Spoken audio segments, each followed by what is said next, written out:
Thanks, Charles. Welcome, everyone. Welcome to our webinar on participatory video.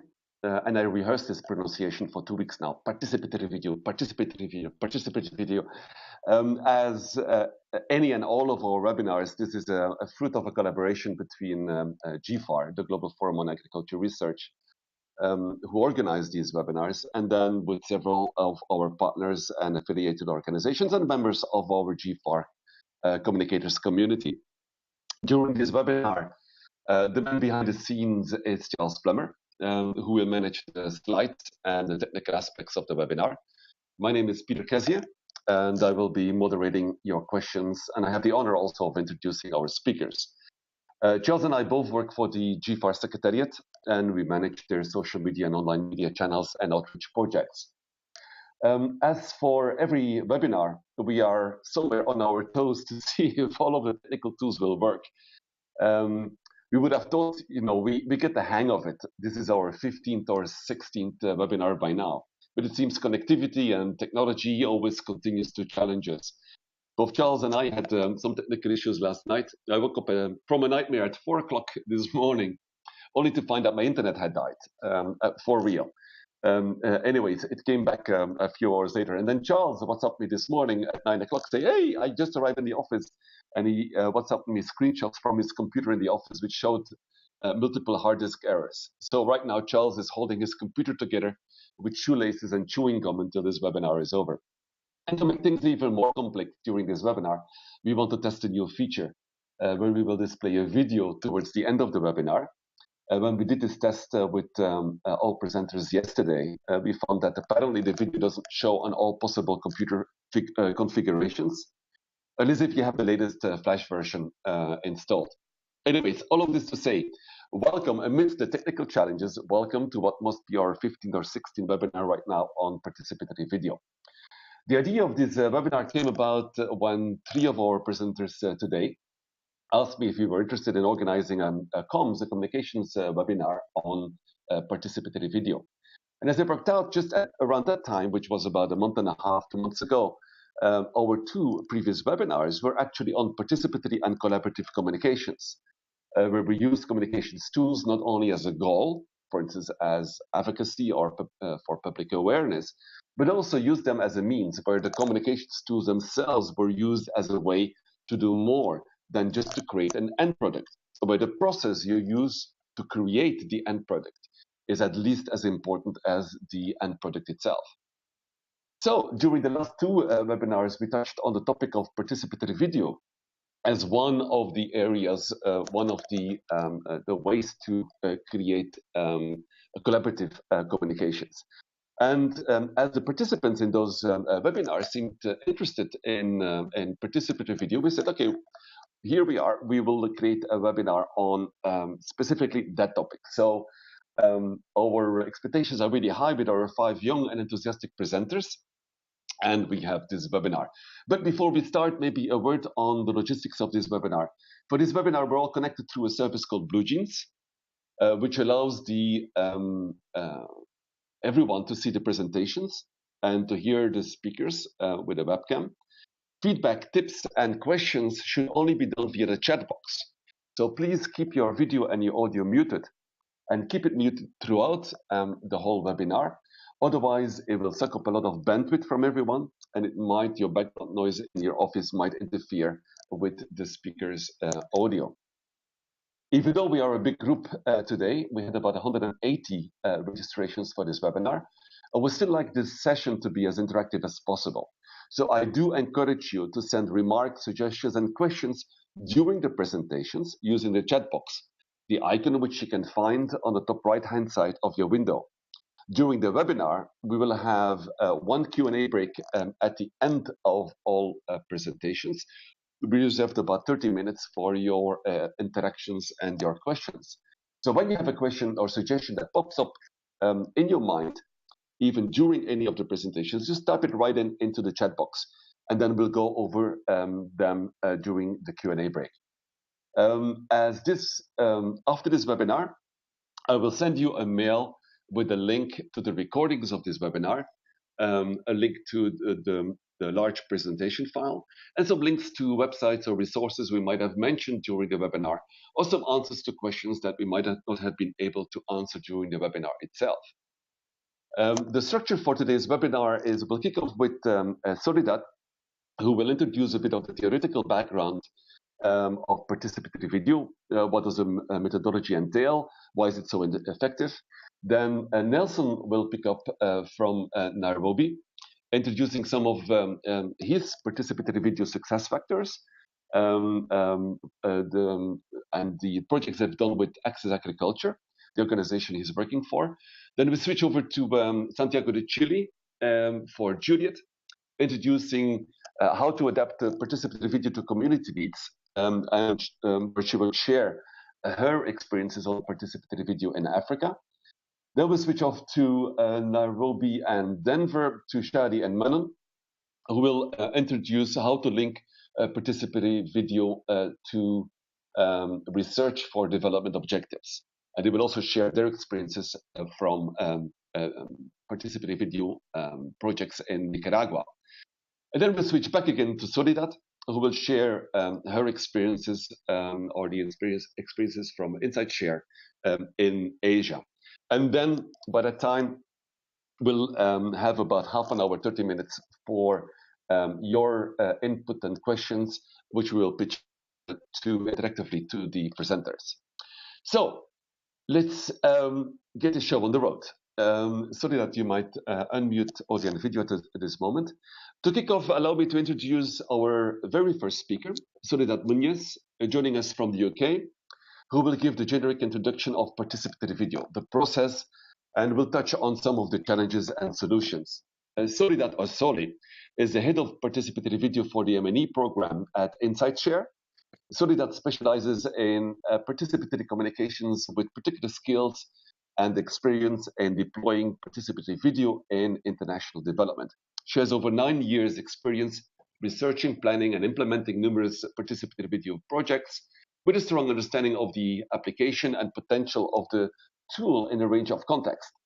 Soledad has worked in projects in Europe, Latin America, Africa, Asia. She has a Master in Science in Communications for Innovation and Development from the University of Reading. Soledad, I see you're all ready. Take it away. Yes, thank you for that introduction. And also for saying we all presenters are quite young. That felt nice. So as Peter had just said, I'm representing Insight Share, which for those who do not know, it's UK-based organization working around the world, and we are experts on the methodology of participatory video. We are a social enterprise, so we both have our own non-for-profit projects working long-term in different parts of the world, particularly with indigenous peoples and disadvantaged young people. And we also have a consultancy branch where we support from the UN system to small NGOs through the spectrum of development and research institutions to incorporate participatory video into their work. So that's in a nutshell who we are. As Peter has said, I have experience in different settings. Particularly today, I'm going to focus on, they ask me to present a little bit what participatory video is in a nutshell, what are the key aspects that you may find challenges and how to overcome them in a short introduction. And I'll point you to more resources, of course, for those of you who want to read both grey literature as much as academic publications around the use of participatory video. So if Charles, we can go to the next slide. So this is a really small definition that we have at Insight Share on what participatory video is, which is a set of techniques to involve a community in creating their own film. It's quite different from traditional video making or filmmaking in the sense that it doesn't necessarily follow the process of creative thinking that a regular film has, and it doesn't have one director or one producer, script writer, which has control over the editing aspect of that process, that creative process. normally with participatory techniques, diverse participatory techniques, a group of people learn really easily how to use video equipment, as much as some in different programs to different degrees of depth of the technical aspects of video making, depending on your needs. But basically, with different experiential tools and approaches to participation, they learn those skills. And then the whole process gets really focused into people shaping and creating their own film together collectively. So it's a collective experience at community level, and we can define community in different ways, of course. But it's a face-to-face experience, yeah. So bringing people together to create that process. And as Peter said at the beginning, like another, this is one of the participatory communication methods around the world.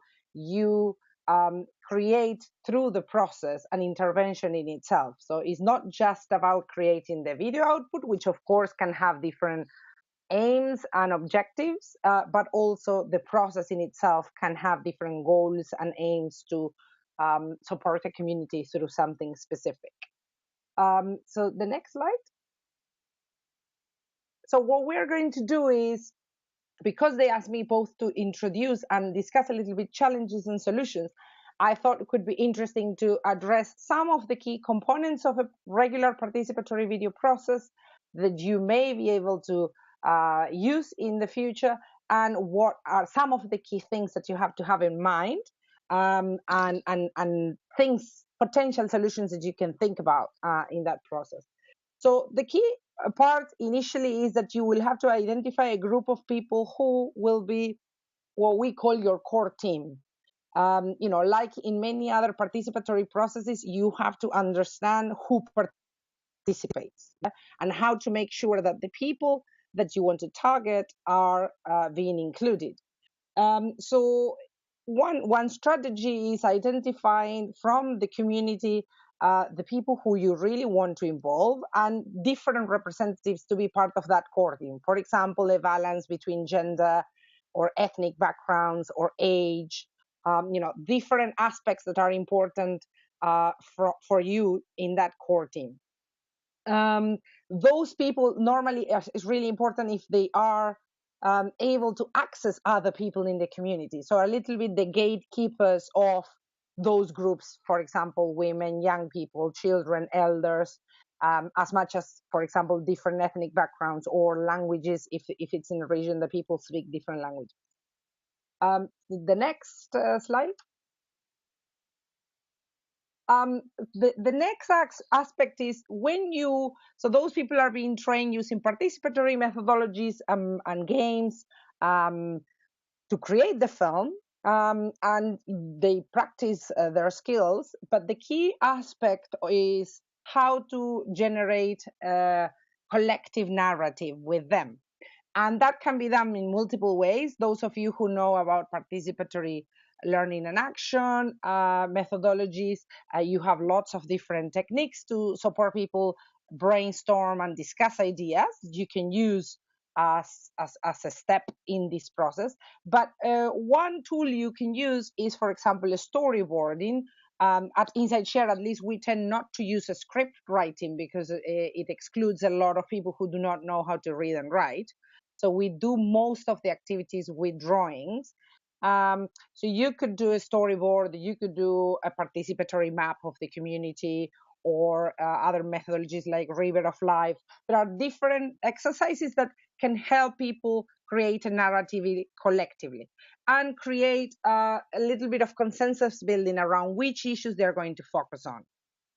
That doesn't mean that there are not going to be diverse views and diverse opinions, and you will have to facilitate a process where everybody's views get included. So the next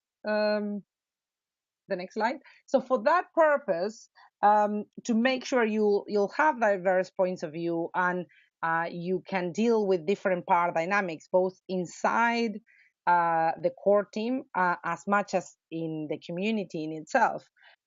One aspect of the filming who can help with that is the reaching out. Yeah. Once the film has been designed, that core team will go around and film different aspects of the community, for example, or interview different people in the community if it's a documentary style format, or if it's with dramatizations involving people in acting out certain specific aspects they want to represent in the film from the community.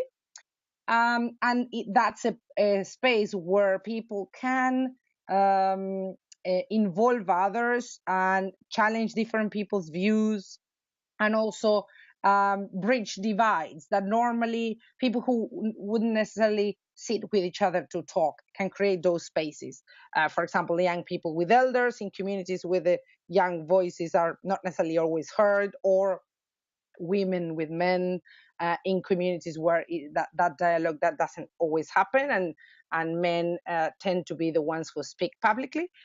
So there are different examples, but the process of filmmaking can be a process to challenge those dynamics. So the next slide.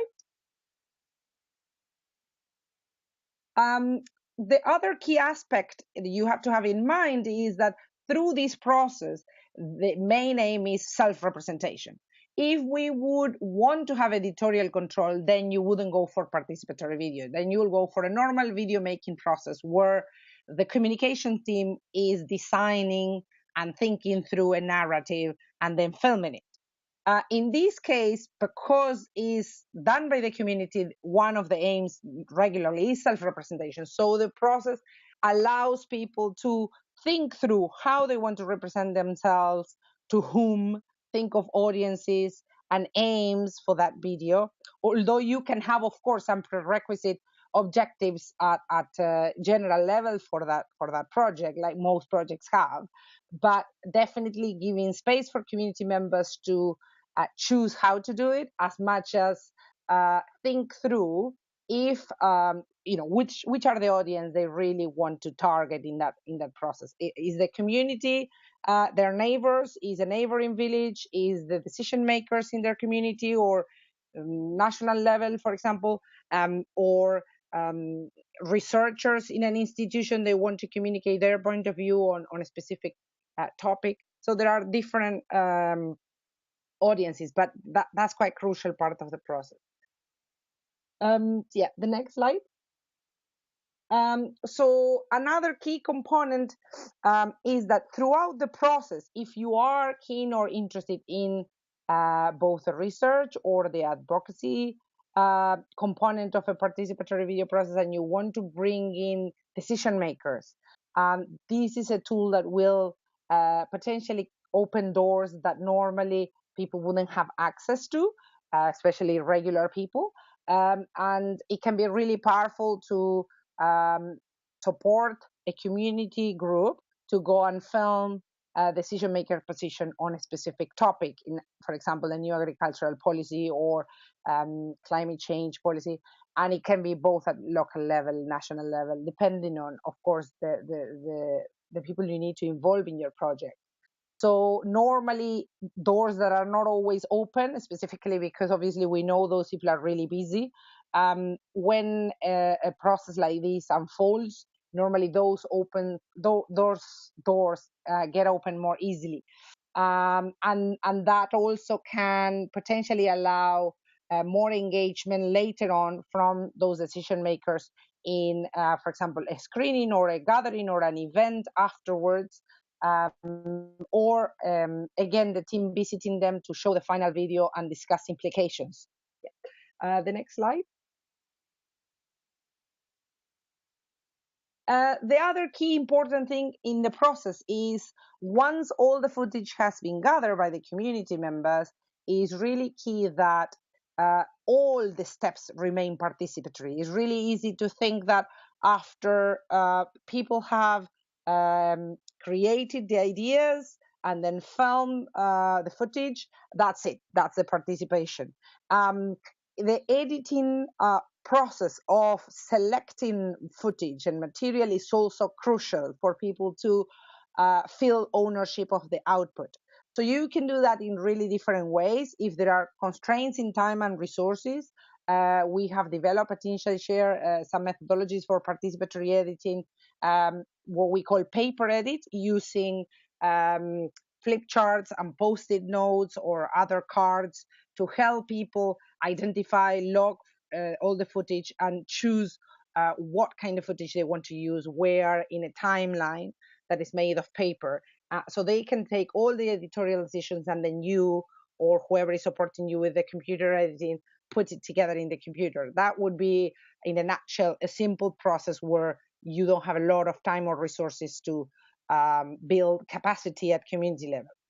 Now, in the next slide, the other option when you do have resources, and for example you're incorporating this method in a long project, let's say 2-3 year project, and you want to build capacity of the community to create videos along the line, along the process, you can train some or the whole core team, or some people in the core team interested in this, because not necessarily everybody is interested in computer editing, how to do that. And they can themselves edit the videos, the video outputs. But that's important that one way or another they have the editorial control in terms of what is used from what they found in that final video. Yeah, the next slide. So something really important that, it may sound obvious, but many times it doesn't happen in projects, is thinking through with the community groups, both the core team and other community members who are interested in feeding through the process, through, for example, watching draft versions of the video, or what is called sometimes screening of rushes in the evenings, incorporating their point of view until you reach consensus on the final output. Is really crucial to think through who they want to reach and what kind of reaction they want for those groups. And you can do that throughout the process, because both the process of making the video and the video output are great components of participatory video, but are not the 100% of it. If you don't think through and create space for screenings, there is obviously a limitation to how much of use that process is. And the screenings don't necessarily, the main difference with traditional video making is that this doesn't necessarily has to be a massive video. Potentially it is a video looking at being on YouTube or social media or national TV. Of course, that could be a strategy, but it depends a lot on each project. Maybe the key aim is to share innovations across farming communities on a specific issue or a specific crop. So the main thing is to put resources and thinking with the community on how they're going to share that video output alongside you in different villages and communities, and organize local screenings. And that's really important to create space for farmer to farmer sharing of innovations. So there are multiple objectives you can reach, but it's important to have a thorough process and resources and thinking through the screening component of participatory video. Yeah, the next one. As I was saying at the beginning, it's quite important as a process to build bridges and also to create action. So participatory video is not so much about only making videos and screening them, but also quite similar to action research, creating a process of action, reflection, and action. So through the doing of the filming and the steps of participatory video that people go through, they act and reflect constantly about the issues they are discussing and going through. And then after screenings, it's quite crucial to organize focus group discussions or other kind of exercises for people to come together and discuss about the content of the video, not so much if the video looks lovely or not, but really about what does it mean to us, what steps do we want to take from now onwards on those issues at community level, or if it's an advocacy campaign, an advocacy level, or what if it's action research in terms of the next step of the process of action research. So this is quite crucial also component for for this to be an intervention in itself and not just a communication process. Yeah. So the next thing, because in terms of there was also the need and the interest in knowing a little bit about the theoretical background of the methodology, I'm going to share a little bit in a nutshell the history for those of you who don't know, and I'm going to point you to more resources where you can find them. So one key thing is that this is not new. A lot of people think participatory video is new. This has been going on from 1960s. The first experience has happened in Canada, the Fogo Island process, and it's been well researched. And from the 70s onwards, when participation started to be at the forefront of both development and research, specifically in social sciences, participatory video has been used in multiple occasions in different research in social sciences, as well as in international development interventions when participatory communication is used. So you will find a lot of publications, both gray literature as much as peer review articles out there if you do want or need those resources for your work. Now I'm going to mention a little bit from a TEDx talk that I'll share the link later, and an entry on an encyclopedia of digital digital ICTs for development that has come out a couple of years ago, and our director Chris Lunch has been part of, where he presents some of the affordances of video and participatory video specifically, and some of them are specifically looking at what is behind this process, which is much more than a video camera passing on to the hands of people. For example, these are some examples only. It's an ear because it's real listening with empathy and allows a space for people not to be interrupted. Or it's a mirror because it helps people to look at their own issues, problems, as much as celebrate when that's the case, their culture. Another key thing is shines a torch many times into both the issues that people have as much as the local solutions and local innovators that people have in their communities and how they are dealing with certain issues. And the other key aspect is that it's like a trouble machine, because you can transport messages of people and bring people together in places that were not necessarily that would happen, not just because of geographical distance, but also because of power dynamics. So the resource I will post now before the other presenter starts is one example if you want, or to hear a TEDx talk with more details, or if you need an academic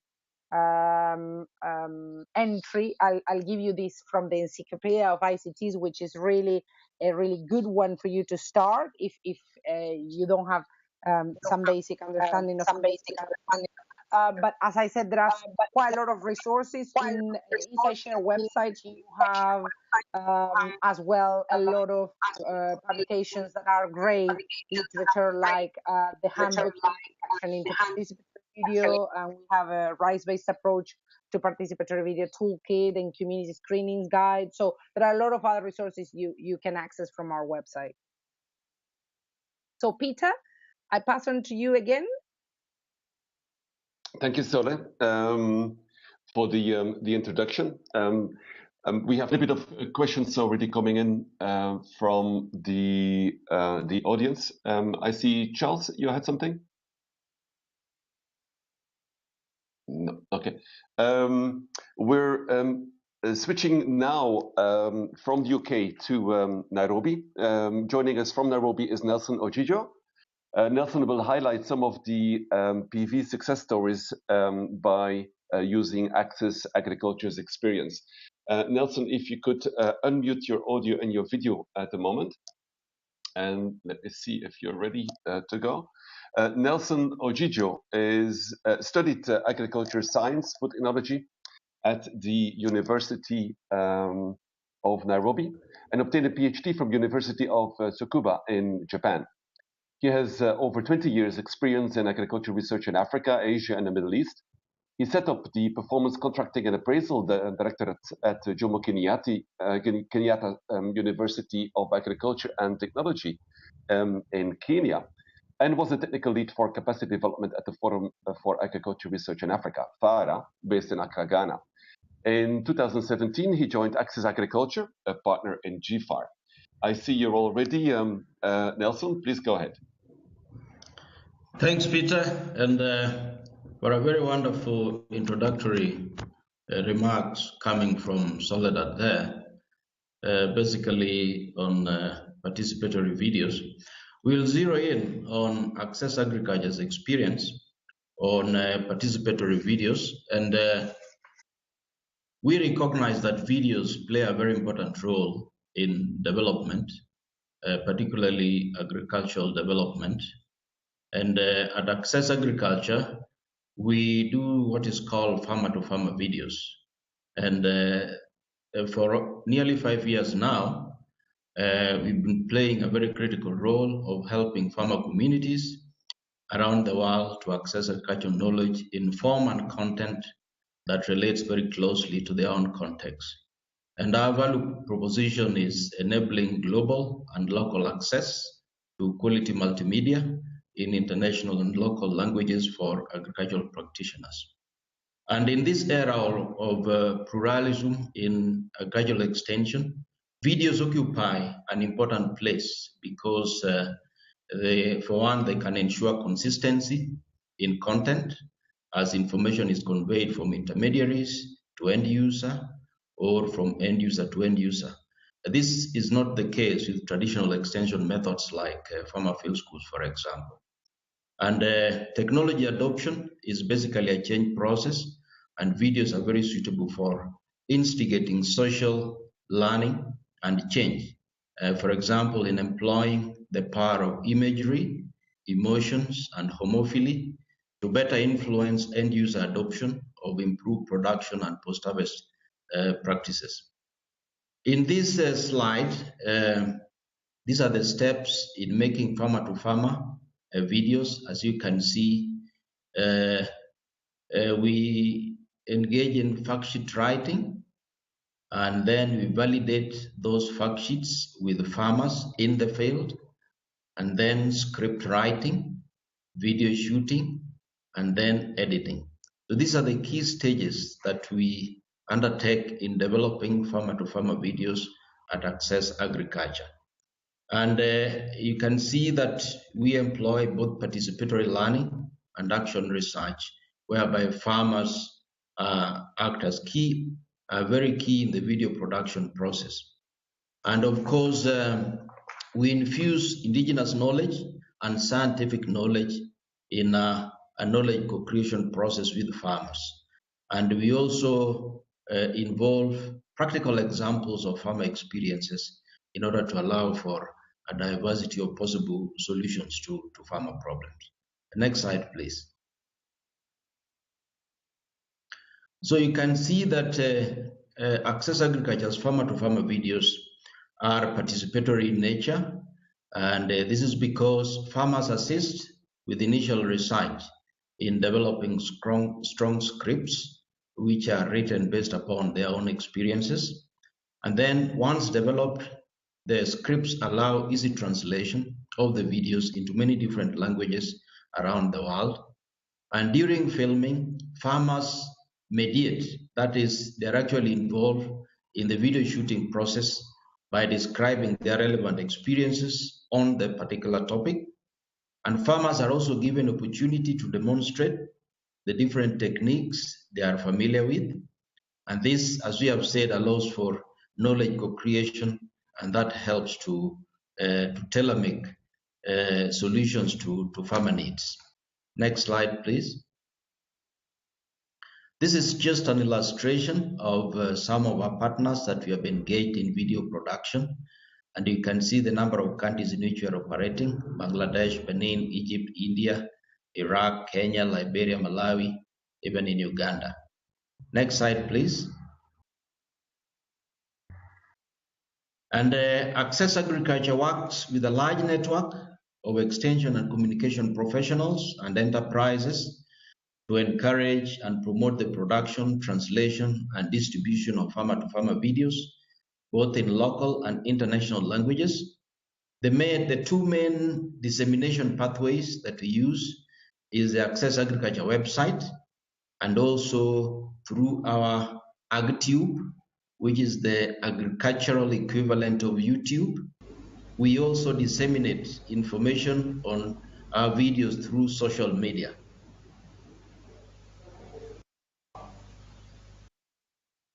Level. Next slide, please. And regarding the Access Agriculture website, this is a repository of over 148 quality scripted farmer training videos covering various topics in 70 local and international languages. You can see the URL there, which you can access. The videos are also available in 3G formats, which are downloadable on mobile phones.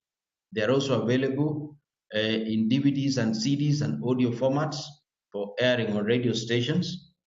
And script writing is a particular attribute of our videos, and because this easily facilitates translation of those videos into the several languages.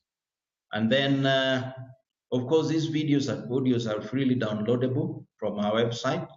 Anybody can log in there, download the videos, burn it into a CDs, and distribute it as widely as you can in the form and language that suits your own context.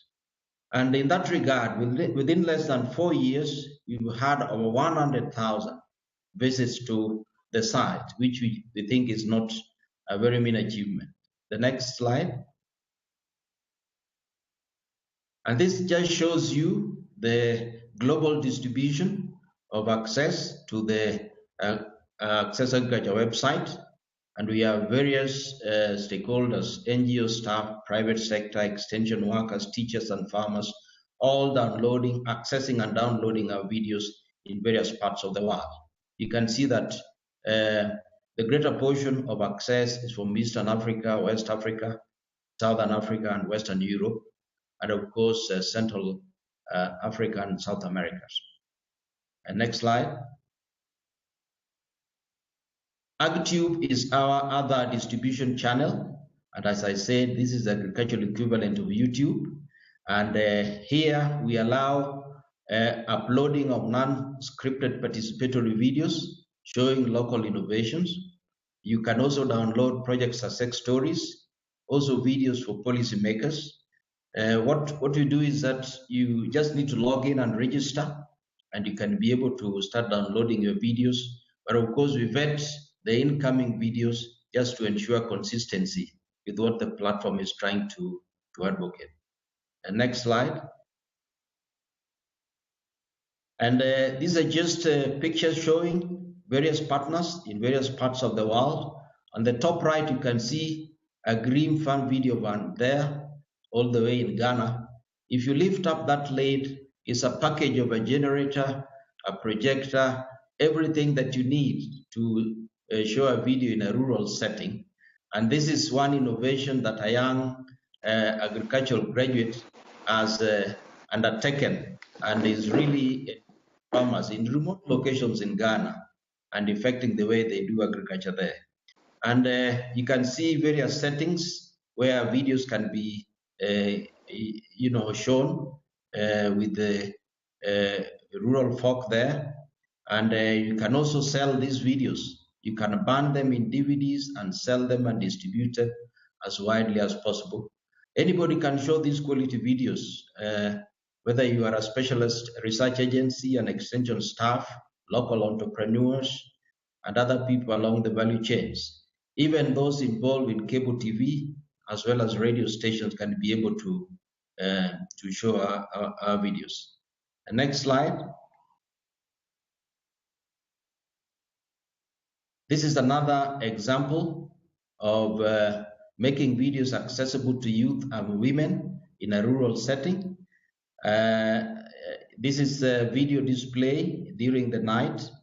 And of course, When we partner with the people in such settings, we also leave them the DVDs in the community for repeat views, and we also avail them with the necessary equipment to allow them to be able to view these videos.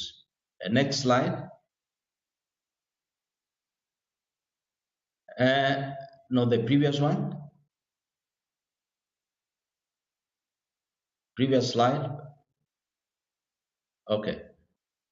Yeah, okay, the next one, please. So many farmers would benefit from the farmer training videos in remote locations with no electricity, DVDs and DVDs. And this is why we have produced our videos in 3GP format that is easily downloadable onto mobile phones. As we know that mobile phone ownership is really increasing even in rural settings in South countries. And this has facilitated the reach of farmers in remote locations to our videos. So next slide, please. The smart projector is also an equipment that we have designed together with the Digisoft, a UK company. The smart projector is a computer in itself that allows for offline, off-grid, and off-mobile signal. It comes complete with a solar panel unit, 2 batteries, and a sound system. And the sound system can be able to address a gathering of even 150 people. And this comes all in one backpack. The projector operates offline, but once you have access to internet, it can very easily be able to upgrade the video content from our website. So this content is regularly updated once you get internet access.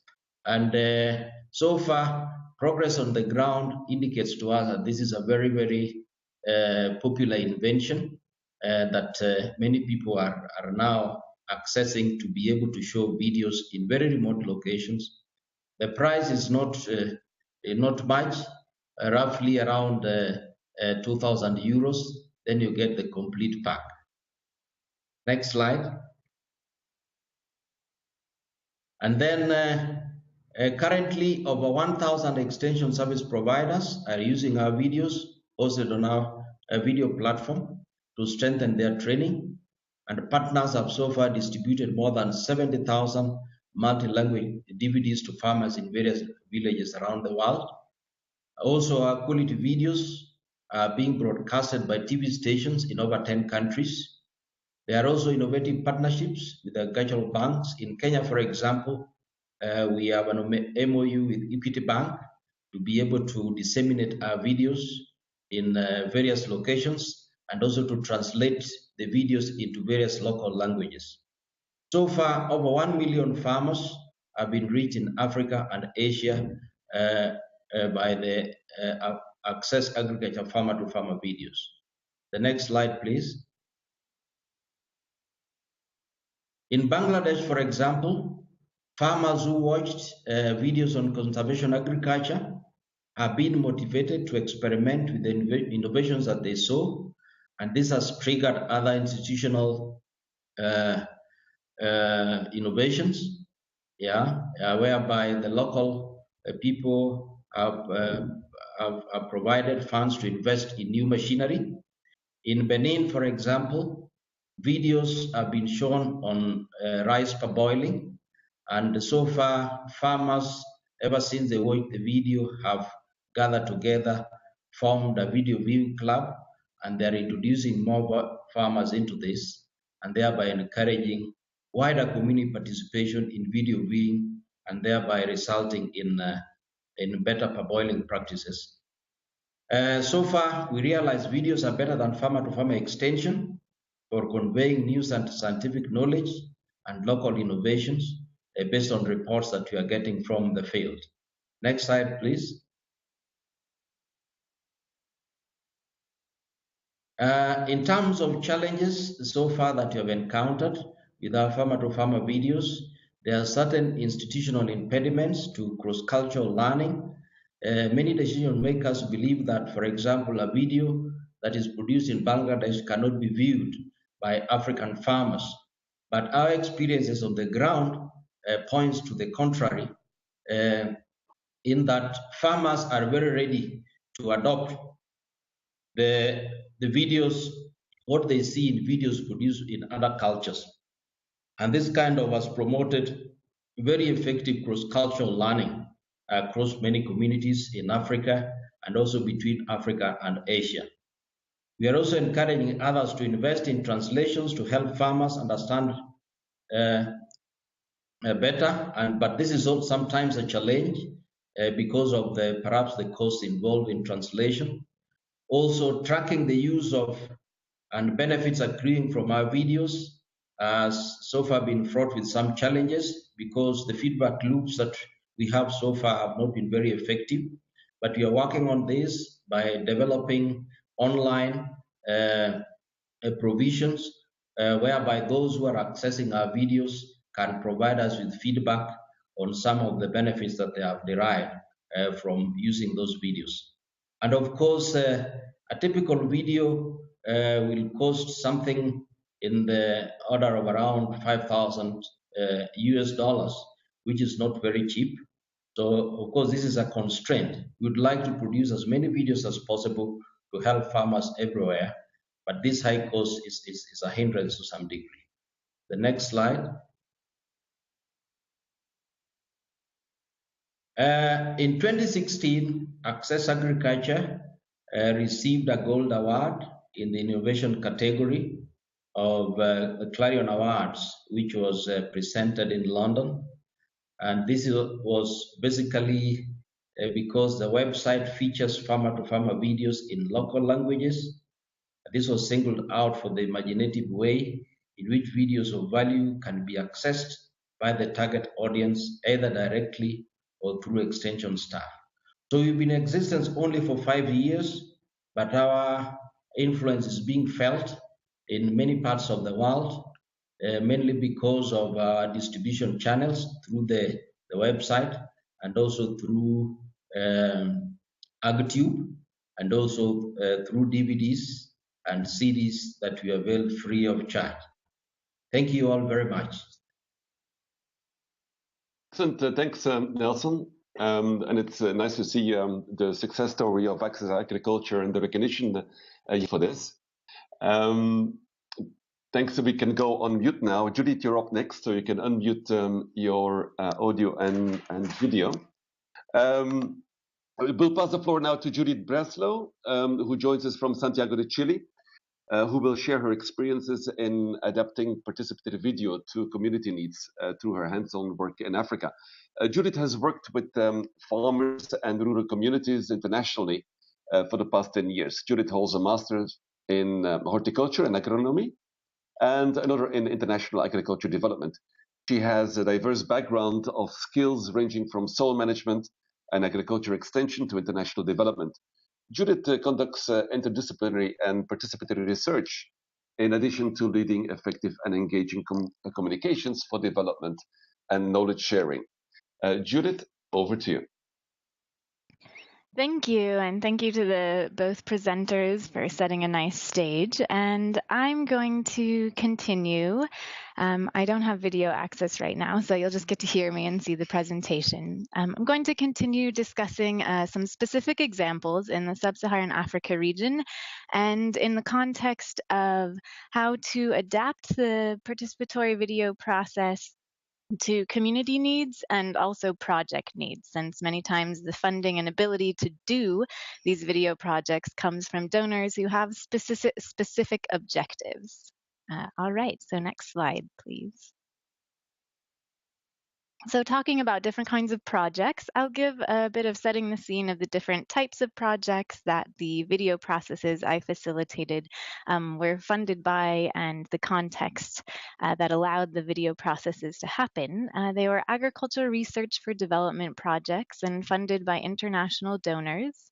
And the general topics of the projects were predefined already.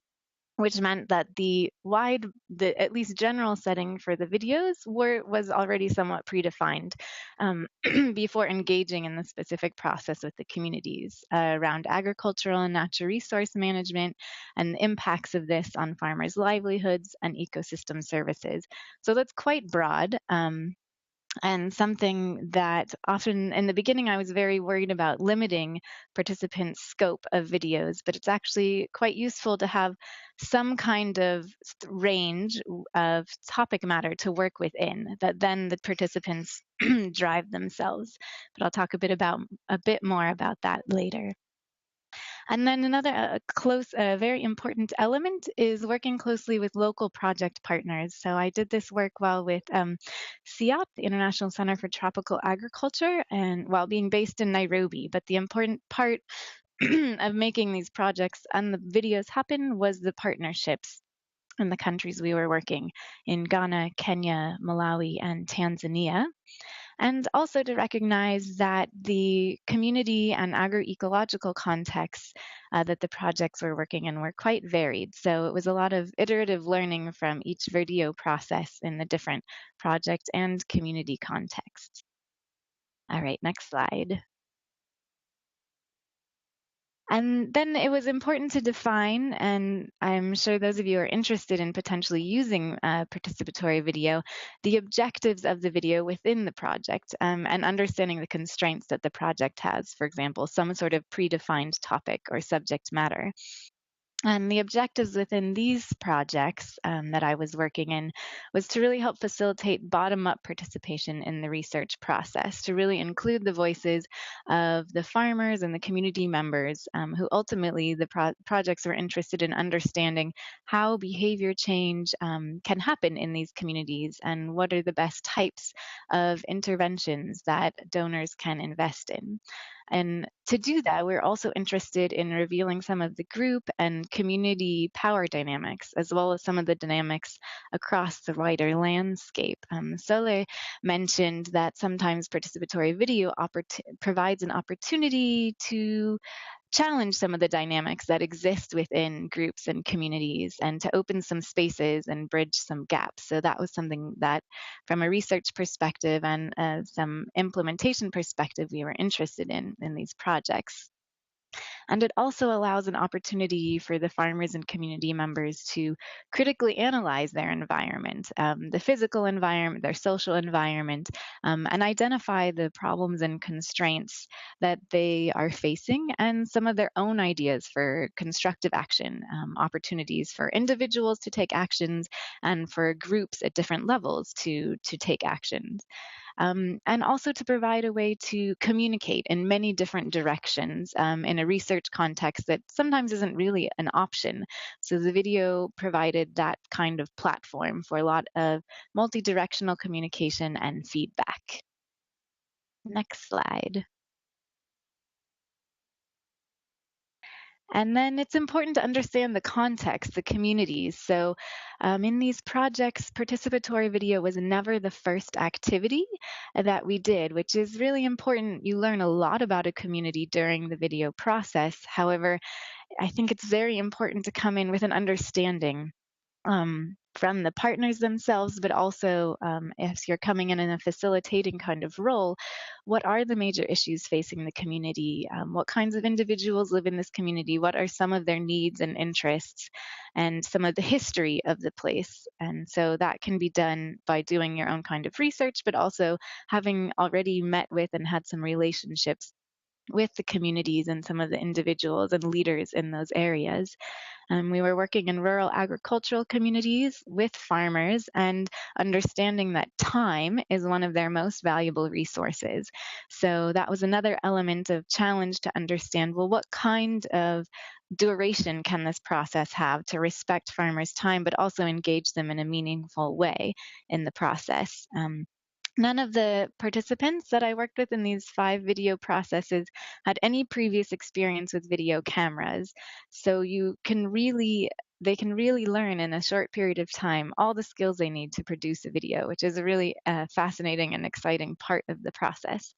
Many do have access to basic mobile phones, not necessarily ones that will play videos, but somewhere in their communities or wider communities, access to TVs or DVD players, just to give a sense of that there would be some kind of access if DVDs were left in the communities.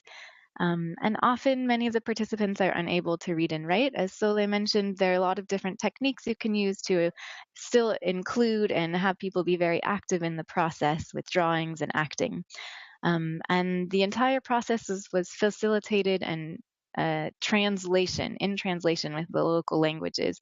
So I was leading the process with the local community members and our NGO or government or university partners. So this might be something that you're interested in learning a bit more. How does that dynamic affect the video process? So I've done a lot of learning about how to and how not to use translation in the process. And then for these projects, we were also involving multiple neighboring communities. So not just one community, but understanding how to manage those kinds of dynamics in a process, because we wanted to include all of the project communities. So I'll discuss that in the next slides. And another really important element is who participates. So whose voice is heard, who's driving this process. The participants who are selected and invited can completely change what the process is like and what comes out of it. Someone mentioned in the chat already a question about numbers of participants. So in the experiences I've had between 8 and 20 participants, and 20 was very difficult to manage. So 8 to 12 for me was really a nice number of group. It really depends on the group and their experience, their level of interacting with each other, with the video equipment, with the topics. But in these projects, we wanted representatives from multiple communities, as I mentioned before, so really trying to get different voices from within the landscape, all neighboring communities, but some of them facing different challenges. And also a representative range of community members. So different socioeconomic levels, different ages, like Soledad mentioned, bringing in different voices who may not always be sitting and talking to each other. Gender, status. In some communities, we had different religions present, so really trying to get a representative sample of participants. And this is where our partners who are working regularly in these communities were very important to help select, but also to help them understand who do you want it to participate? What is the ethos? What is the objective? And how does the participatory video process work?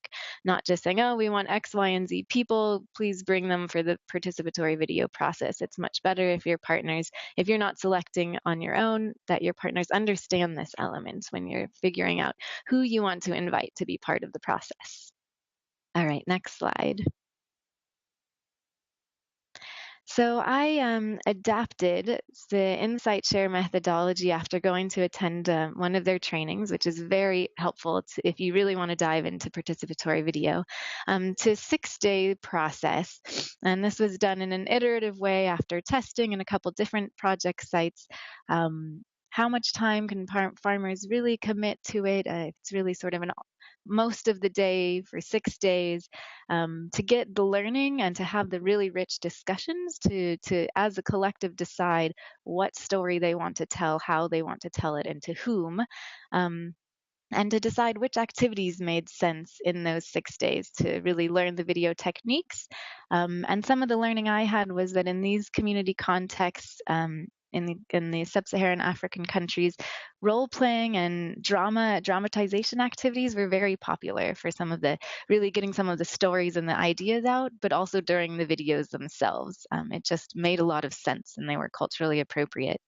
And also songs with messages. So a lot of songs that were sort of scripted and created as a group together with the messages of the videos were featured and were also part of the consolidating the message of the film, part of that process. And as mentioned, writing isn't always appropriate as a way to sort of keep group information in group notes. So drawing and acting became a really key component during the process and within the video.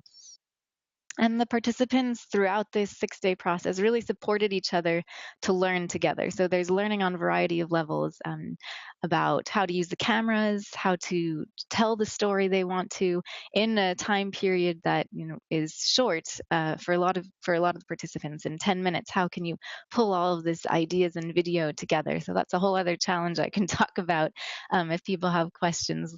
And developing the film, filming it, and editing it. So we did a participatory editing process where they had full editorial control, but the facilitation team did the actual computer editing and then got the feedback from the team to make sure it was exactly what they wanted. All right, next slide. So I'm talking about 5 different studies, 5 different cases within various projects. So I want to distill some of the key lessons. I've already mentioned some of the learning to develop and design the process that made sense for us. And so the learning comes from the videos themselves, the interviews during the video learning process, during the video filming process, observations as a facilitator, and discussions, lots of discussions and reflections during the process and after the videos, during screenings and community events and dialogues. All right, next slide. And so I want to mention this part about translation and my learning from doing all of these processes in translation, languages that I knew some or zero of, and training the translators and facilitators is really important, to take the time to work with them so that they understand and what the process is about, the ethos of it, what you want to get out of it, how you want people to participate, so they can really do a lot of leading it. So there's as little sort of translating directly word from word, for example, from what I was saying. But time is of the essence often in these situations. So if there isn't time to make the local facilitators feel fully confident for leading every activity, then it's important to plan extra time into the activities for the translation process, for translating into the local language and then translating back out of it to be able to be engaged in the discussion if that's how you want to run it as a facilitator. And also in recapping, to making sure everyone's on the same page every day or after certain chunks of activities.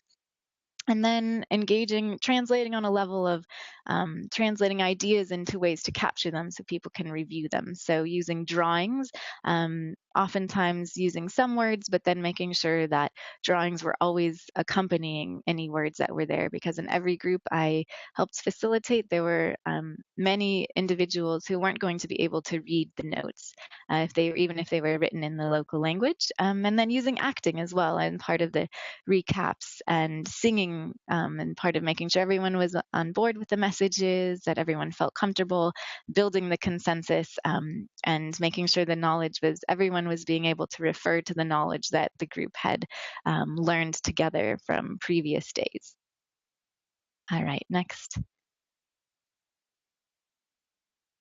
And then the transformative learning element is something that was, I think, the most impressive, that the participants themselves really shared the sense of feeling impressed with the work that they'd done, the whole process, and empowered by the learning, the amount they had learned, the video they had created in only 6 days, their ability to express themselves in front of the camera or in an interview situation, and to share their own knowledge and have that validated through the process, and to reach audiences in ways that they hadn't expected. They would be able to analyze their environment and their communities, the situation and some of the potential opportunities, and the ability to take on different roles. So pushing some of those power dynamics, some of the individuals who aren't used to speaking up or teaching others how to do things. For example, women in the community teaching some of the leaders, senior men leaders in the community, how to use the camera. Everyone gets a chance to be a teacher. And so that was very empowering.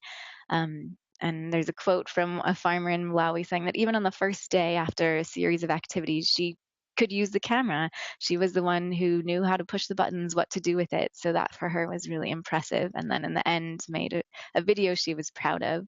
And there was a lot of farmer to farmer learning during the process. So when they were talking about the issues, examining the issues in their environment, but also during the filming parts, going out to see what others are doing, what innovators in the community, the practices that they're using. So that learning happened within the core team, and then also as they were sharing the video within their communities and the different audiences that got to see it. Next slide. This transformative learning is on many levels, and I think it's really important, especially from a research and development perspective, to step back and look at the learning that those of us who are facilitating the process do. Some of the hardest thing is to step back and let go of control and really let the core team and the participants drive the process and the message, to literally not touch the equipment after it's now the production team, the participants who are going to do that, and avoid falling into the trap of sort of letting the typical group leaders take control of the group. Because it's a diverse team that I was working with, the representative members of the community, it's easy to say, oh, well, this person's used to leading, so just let them lead the discussion, or just let them be the ones who are the directors behind the camera. Because the idea is to let everyone try the role, to sometimes disrupt some of those normal patterns, make people a little bit uncomfortable, but then let them choose how they want to participate. So I just want to share some examples of those experiences. We had a gentleman in a group who was visually impaired. So it was very hard for him to see the buttons on the camera. And one of our local partners was really frustrated and really wanted him to not be in the group after the first day, to not be allowed to touch the camera, to just be involved in the discussions. And so as a facilitation team, we pushed to say, no, let's let him try. And in the end, he was fully supported by the rest of the group when he needed help with the buttons, and he was able to be a director, to be part of the production team in a full way. So I think that was a big lesson for us as facilitators as well. We also had a gentleman who didn't get to show up in one of the films in Ghana, and we were filming a final sort of summary statement of the film, and decided he should be the one to say it. So he had his role, and he tried, and he filmed it many times, and he just got more and more nervous, and it just really wasn't something he was comfortable with. And so that was another learning lesson, that it's to give everyone the opportunity to try, but not force them to do something that makes them really uncomfortable. So in the end, he really wanted someone else to give the speech. So being open to those kinds of things, and then also to the opportunity in some of these community screenings and discussions that the videos allow for, to let the unexpected lead those discussions. So in these processes, I always push that someone from the core team, not one of the local community or local NGOs or university partners, but someone from the farming community was the one to lead the meetings and the screenings and those discussions, to help them feel empowered to do so. And that was also great learning for the NGO and extension staff who were involved, saying, oh, well, I never gave them the opportunity because I thought I was the one who had the skills to facilitate these kinds of meetings about these kinds of technical topics, land management topics. So there's a lot of learning from the facilitating side as well. Next slide, please. And then there's learning. I just want to delve into one piece from the agricultural research for development side that's really important, that we've learned from the content of all of these 5 videos, that farmers are demonstrating their systems thinking at multiple levels. And video is a great way for them to be able to show these interconnectedness within their landscapes and the different impacts and pressures that they understand, that oftentimes from a research or implementation perspective, it's very easy to say, oh, we need to teach the farmers this, and really understand that there's a lot that they have understanding of and teach, from the landscape level and wider issues such as poverty and systemic issues that they can address in their films from their perspectives and their ideas of how these things can be addressed, by identifying the relationships in their environments. So someone had mentioned questions about land management and landscapes, and the video provides a very unique way for farmers to show and explain and tell their understandings and their ideas about these kinds of very complex issues. Next slide. And then the really important part is the linking and connecting.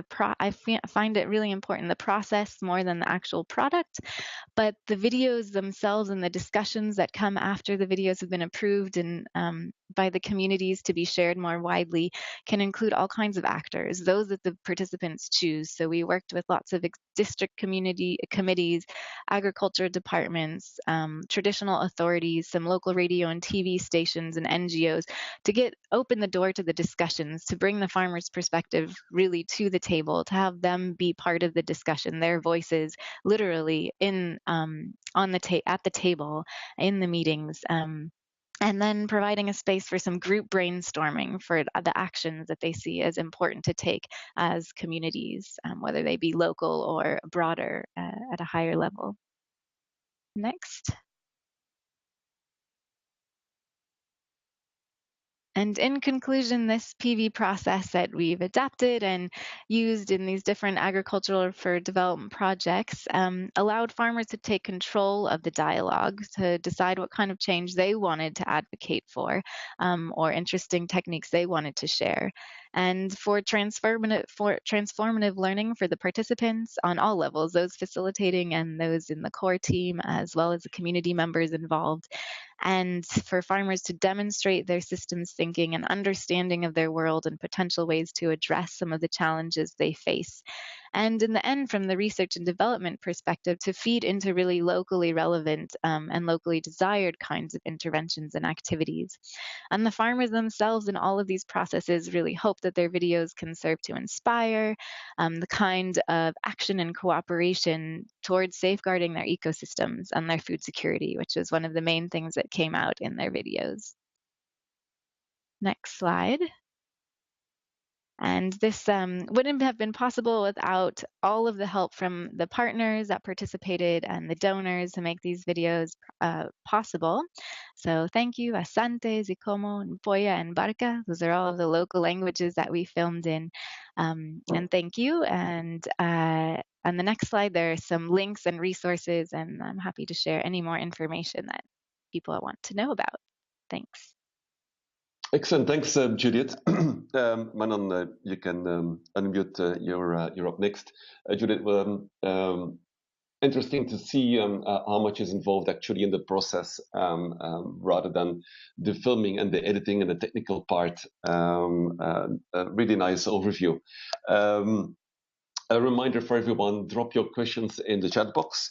And yes, we will share the resources, the slides, and the recording of the webinar in a follow-up email.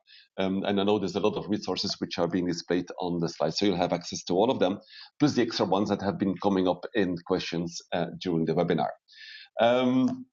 We're now going to switch over to the duo of Manon and Shadi. Manon Koningsteen is joining us from Nairobi, and Shadi Azagadan is joining us in the early morning hours of Denver, Colorado.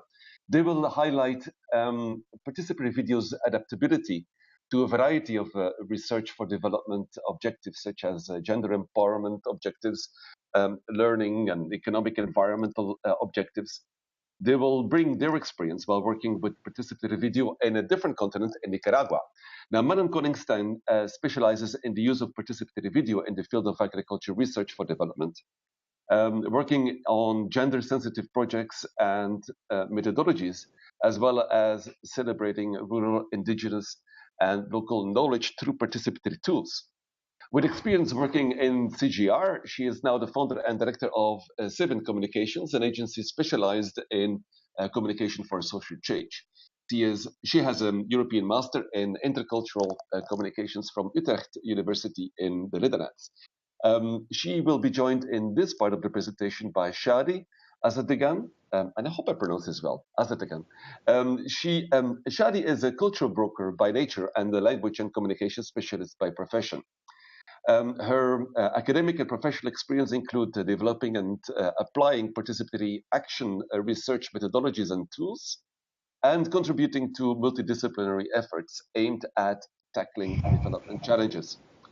As communications officer for Central America and the Caribbean at the International Center for Tropical Agriculture, CIAT, a partner also in GFAR, Shadi used participatory video to contribute to gender and learning objectives in agriculture research. She now studies how culture influences innovative problem solving, for development in an increasingly globalized world at Colorado State University. Manon, from the duo, you're the first one to go. Please go ahead. Perfect. Thank you so much, Peter. Wow, that's really quite a mouthful, all these presentations. Or introductions, better said. So over the next 15 minutes, my colleague Shadi and myself, we will be sharing our experience on how to use participatory video in research and how it equalizes power dynamics between researchers and marginalized groups, as well as how it includes local perspectives into each stage of the research process.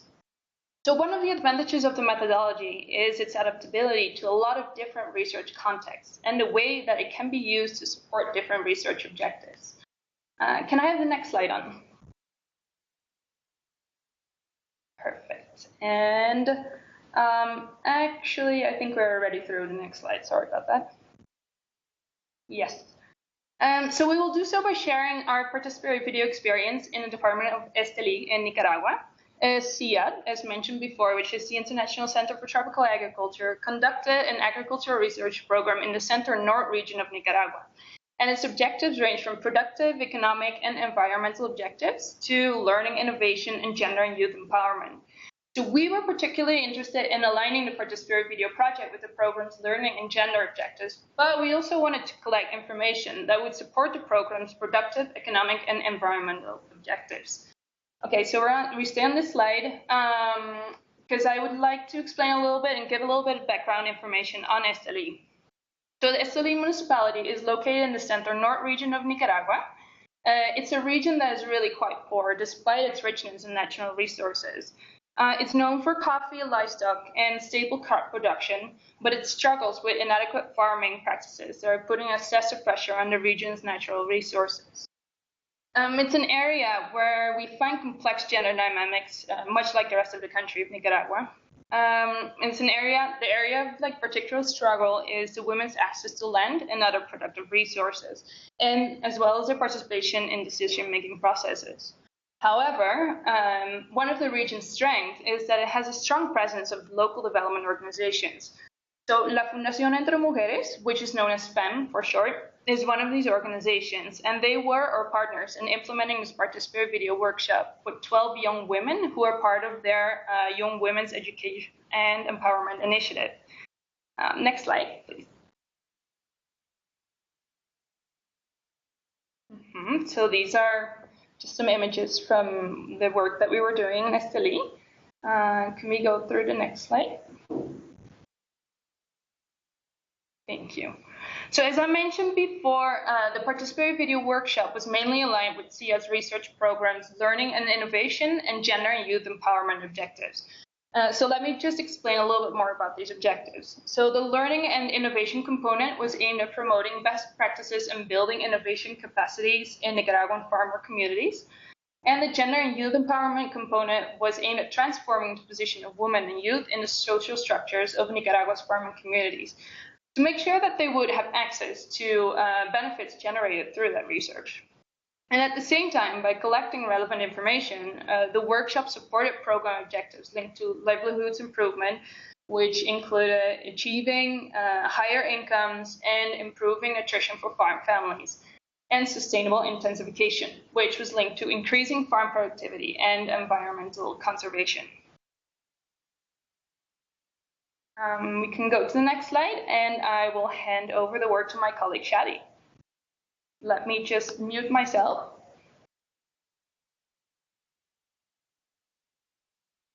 Great. Okay, I hope everyone can hear me. Thanks, Manon.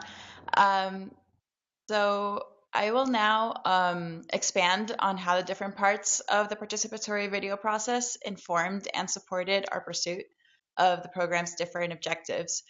So as we can see, the first point was to establish a two-way communication channel. So two exercises that serve as more of an ethical base for the methodology were also instrumental to establish a more sort of two-way conversation between the group of young women and ourselves as researchers.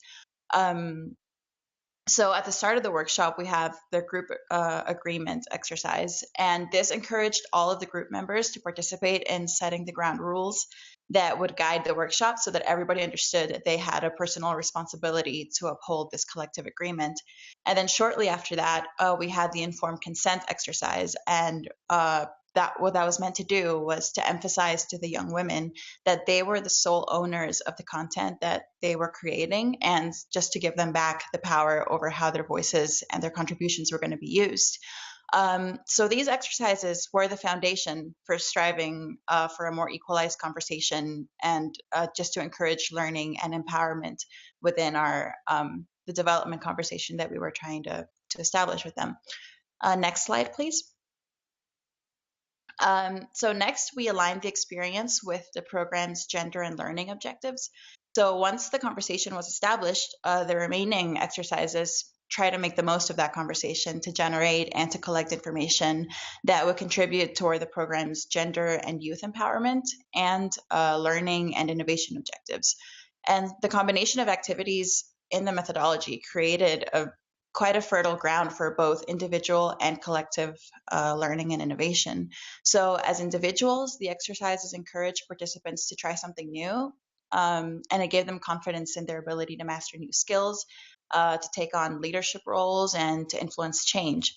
And as a group, the exercises fostered team dynamics. They provided a space to practice, and this was particularly important, how to identify shared challenges and opportunities, and raising awareness of their collective power to tackle issues.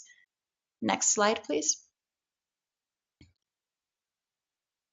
So the following quote illustrates how promoting gender empowerment and learning supports development.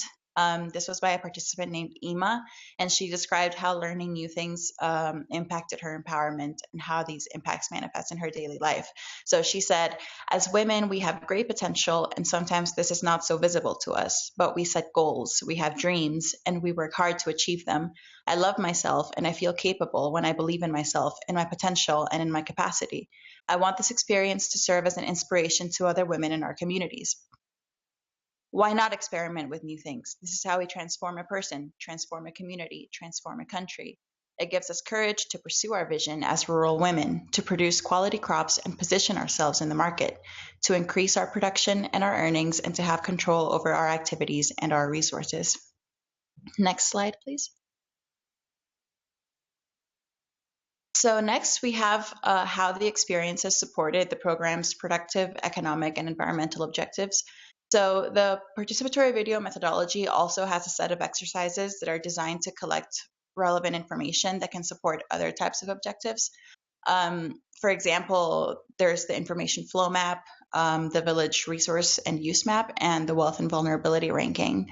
And these are all exercises that we use to collect information that would be more pertinent to the program's livelihoods improvement and sustainable intensification research objectives. So they helped us understand things such as how information travels through communities, what the entities are that support that information movement between community members, what dynamics are in place regarding resources and their use, and local definitions of poverty and wealth, and how individuals and communities seek to move within that spectrum. So by engaging the young women in a conversation about these community dynamics, their perspectives were included in the mapping and interpretation of territorial trends, and this then informed the design of research interventions. Next slide, please. So this is another quote by another of the participants, and she said, "For me, empowerment comes from knowledge, but also from putting that knowledge into practice. I have negotiated with my parents that I want a piece of land so I can work because I studied biointensive agriculture. This is easier for me because my mother is one of the founders of FEM, but it is not so easy for many young women or for the women who came before us. They went through many challenges and made a path so we young women wouldn't have to face those difficulties. It is still challenging for us, but not nearly as challenging as it was for my mother's generation." So in this quote, a participant named Angeles shared the nuances that surround land ownership in her community, and she emphasized the role that her parents' support plays in ensuring that she had access to higher education, her ability to negotiate the terms of her access to land, and her engagement in productive activities as well. And she also recognizes the challenges that women still face, and she shows a really strong awareness of the generational struggle that's involved in negotiating gender equitable resource access in her community. And it's interesting to note, as I think we could see in both the quotes by Ima and Angeles, that gender and learning are elements that absolutely infuse productive and economic and environmental objectives. So when these young women talk about their socioeconomic development, it's always inextricably linked to their empowerment as young women and to their ability to learn and experiment with how to make the best use of the resources that they have at their disposal. So as researchers, or development workers, one of our challenges, I think, is capturing that multifaceted nature of human development objectives. And in that sense, participatory video is quite effective at capturing a more nuanced snapshot of that process and just showing what gender and learning achievements look like when they're reflected in more productive and economic results. Next slide, please. And so the final product of the workshop was a film titled Subjects of Change. And this film was an account of the young women's perspectives on how social change can manifest in their community's daily life and daily activities, and the ways in which they themselves can embody the transformations that they want to see in their communities. Next slide. And this last quote is from the final video, and this was by a participant named Daling. As rural women, we come from different roots and we have different customs. This is why we have a different way of experiencing development. For me, it is what makes me feel connected to other rural women and in harmony with Mother Nature. It is a long process that involves many different areas of our lives. We need to implement new things in our society, but taking care of ourselves first. As rural women, we need to become organized because we have a great battle ahead and we cannot do it alone. We share so many goals. We all want to study, to become professionals. These are all goals that we can achieve, but only if we work together. And I will now hand it off to Manon for some conclusions. And next slide. Thanks. And I'm back. Perfect. Thank you, Shadi. So as we have seen, participatory video is definitely an effective tool to start a development conversation between researchers and communities. So now we'll discuss a little bit the challenges of incorporating participatory video into the research process and ensuring meaningful contributions to the various stages of research. So in our experience, overcoming these challenges mainly requires an understanding of the limitations of participatory video and thus supporting the methodology accordingly. So it's important to note that the methodology's main purpose is to encourage an equitable dialogue between researchers and communities.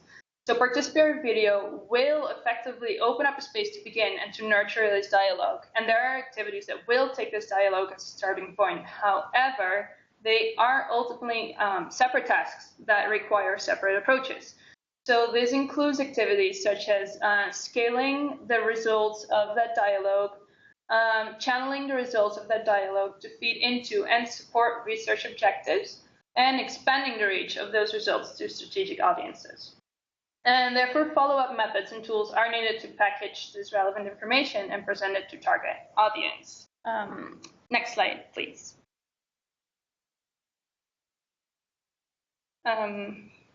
Next slide, please. I'm somehow one behind. I'm sorry about that. Similarly, like the final video product of a participatory video workshop is meant to emphasize the purity of the participatory video process, to enhance the conversation sustained throughout the workshop, to provide a tangible outcome to the participants' efforts, and to signal both an ending point for that initial researcher-community interaction and serve as a starting point for a follow-up conversation. And therefore, it's important to notice that the final participatory video should not be considered a strategic communication product in itself, as Soledad was mentioning at the beginning as well. It cannot be expected to fulfill that purpose, really. Can I have the next slide? So finally, it's really important to remember that no one method alone can accurately assess and resolve every manifestation of inequality in a community to automatically empower a diverse group of people. I mean, it would be great if it could, but that would be really a bit too wishful thinking. So participatory video encourages action, but transforming a community's collective dialogue cannot be expected to result just from one single participatory video experience alone, right? It needs to be an ongoing process that is complemented by parallel interventions that respond to the established objectives and thus adapt to the obstacles encountered. So in summary, overcoming these challenges requires placing participatory video within a project structure where the participatory video experience will A, support research for development objectives, and B, be supported by parallel initiatives to effectively scale the results. So in our experience, within a context of agricultural research for development, participatory video allows community perspectives to be taken into consideration and be accurately represented in research-based development initiatives, such as providing communities with learning opportunities and technical assistance to improve agricultural production, facilitating market access, supported solid institutions, informing and influencing policymakers, amongst others. Next slide, please. I think there's one missing. I think if you go back one.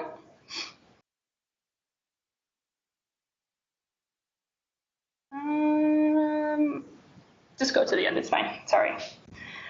So in general, a variety of fields linked to research for development can be enriched by fostering two-way dialogues between researchers and communities to allow marginalized groups to define the terms of their representation and participation. That one, thank you.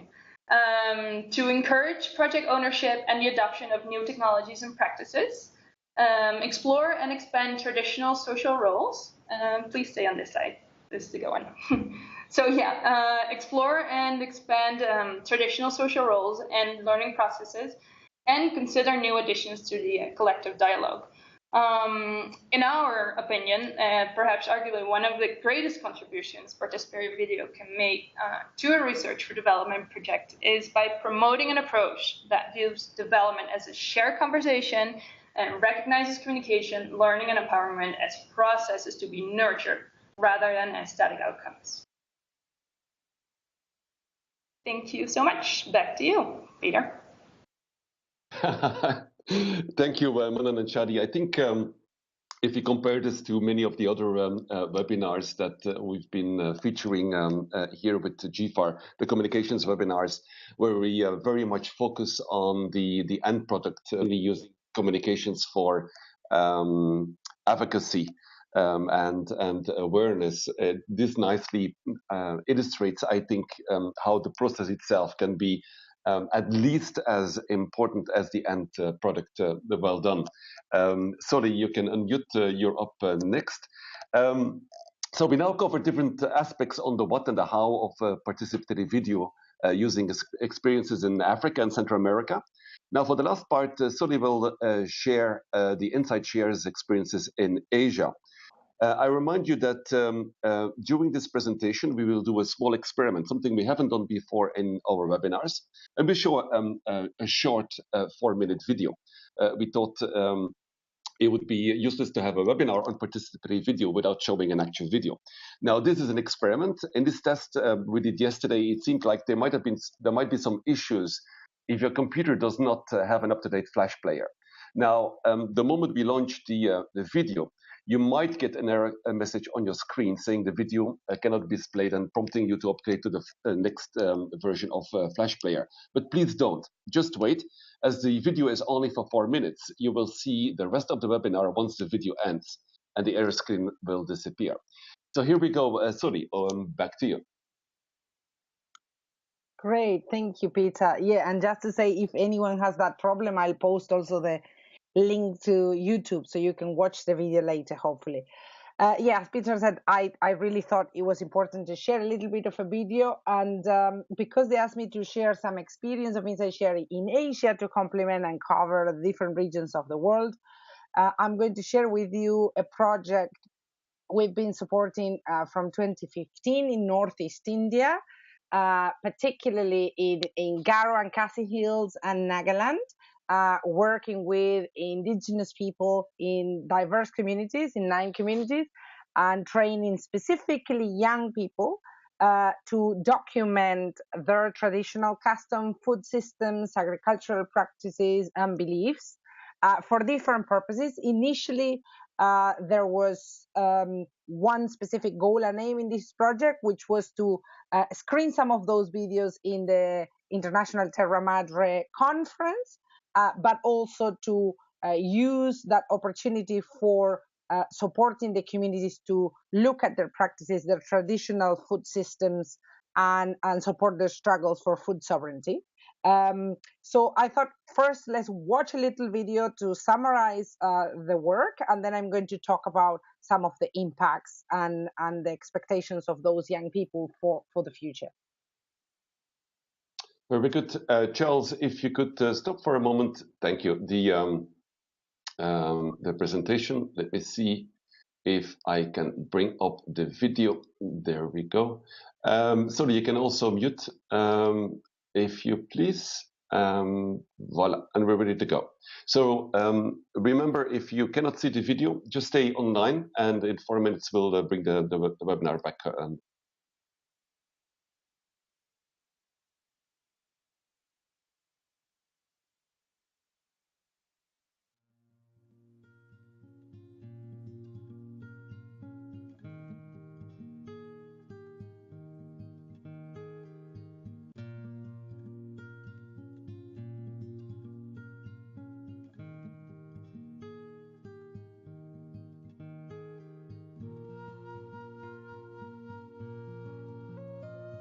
An elder in Nagaland had once said, "Not very long ago, we used nature as an indicator to predict rains and plan our crops. Now, even nature is confused." With these words, he put everything in perspective. Our changing climate, crops and food systems, and our lives. Will we lose ourselves in these changes that we are witnessing in our world? Do we want a future where we would not exist?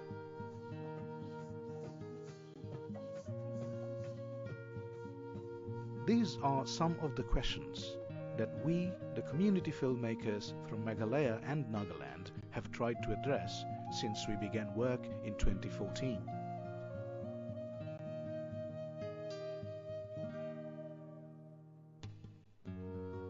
We have made an effort to document unique ways in which we interact with Mother Earth.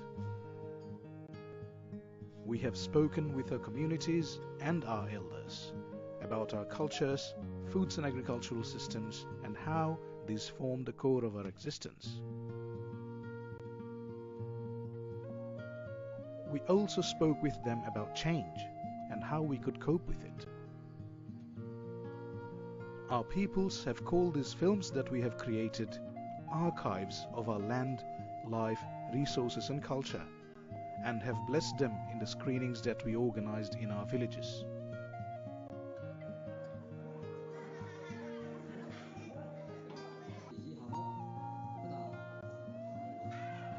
With these films, we would like to showcase our homes and hearths and send a message that we ought to care for a provider as she cares for us.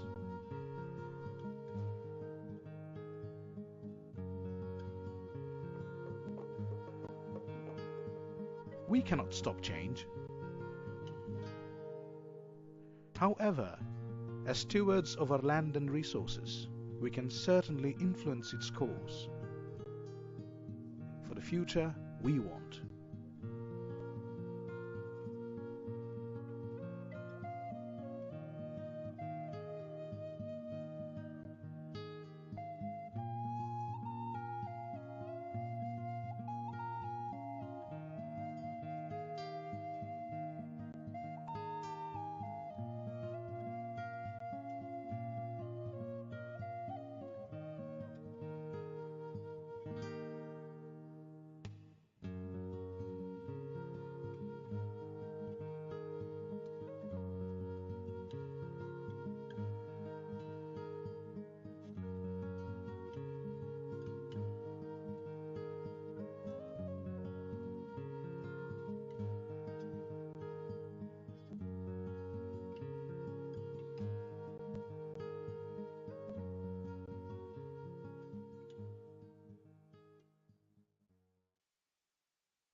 Excellent. Charles, if you would bring the presentation back up, so we can continue with the presentation from Sole. There we go. Okay, Sole, if you can unmute, yeah, you're on. Go ahead. Great. So the next slide, yes. So here you can see an image of one of the filmmakers recording. So we trained 10 filmmakers, and over a period of 4 weeks, but across 1 year, so not the 4 weeks intensive, in 3 different visits. And in between each visit, we supported them online, troubleshooting and advising them while they were doing different assignments. We particularly call them community filmmakers because there was not enough time or resources to train them as facilitators, which, as you know, is a really different skill. So we train us as community filmmakers who would use participatory methodologies to create their films, but they would hold the camera. So these 10 young people from these villages. So in total, they produced 35 films across that year, and they covered 20 villages more or less. Yeah. So next slide. Yeah, in terms of the impact, which I think is what is interesting to discuss, because you heard from Juliet, Manon, and Chadi a lot about what you have to have in mind when you do a process of participatory video for development and research in agriculture and food issues. I would look at what was interesting from this process for the community in terms of impact. So the first of all, something quite interesting is that um, their communities highly affected by different aspects of climate change, and they were in a couple of situations with really bad situation of food shortages for producing mostly crops that are required by the market, but not necessarily their traditional crops that used to be stronger and more resistant to climate conditions, like millet, for example. So through this process, they revive some of the uses of their indigenous seeds. And for example, in the Khasi and Garo Hills areas, 150 families, after going through the participatory video process, started growing millets again. And they created a lot of videos around the use of millet, the way they used to cultivate it. They revive other cultural aspects related to cultivation of millet, like songs they were singing through the process of both cultivation and harvest, forgotten songs for different reasons over the decades. Not necessarily not being able to pass that knowledge across from generation to generation, but many times censorship from different institutions at community level. And so they made films about that as well, approximately 20 songs, and they also revive around 10 ingredients and traditional handicrafts to also incorporate both in their diet and in as an income generation and for their livelihoods.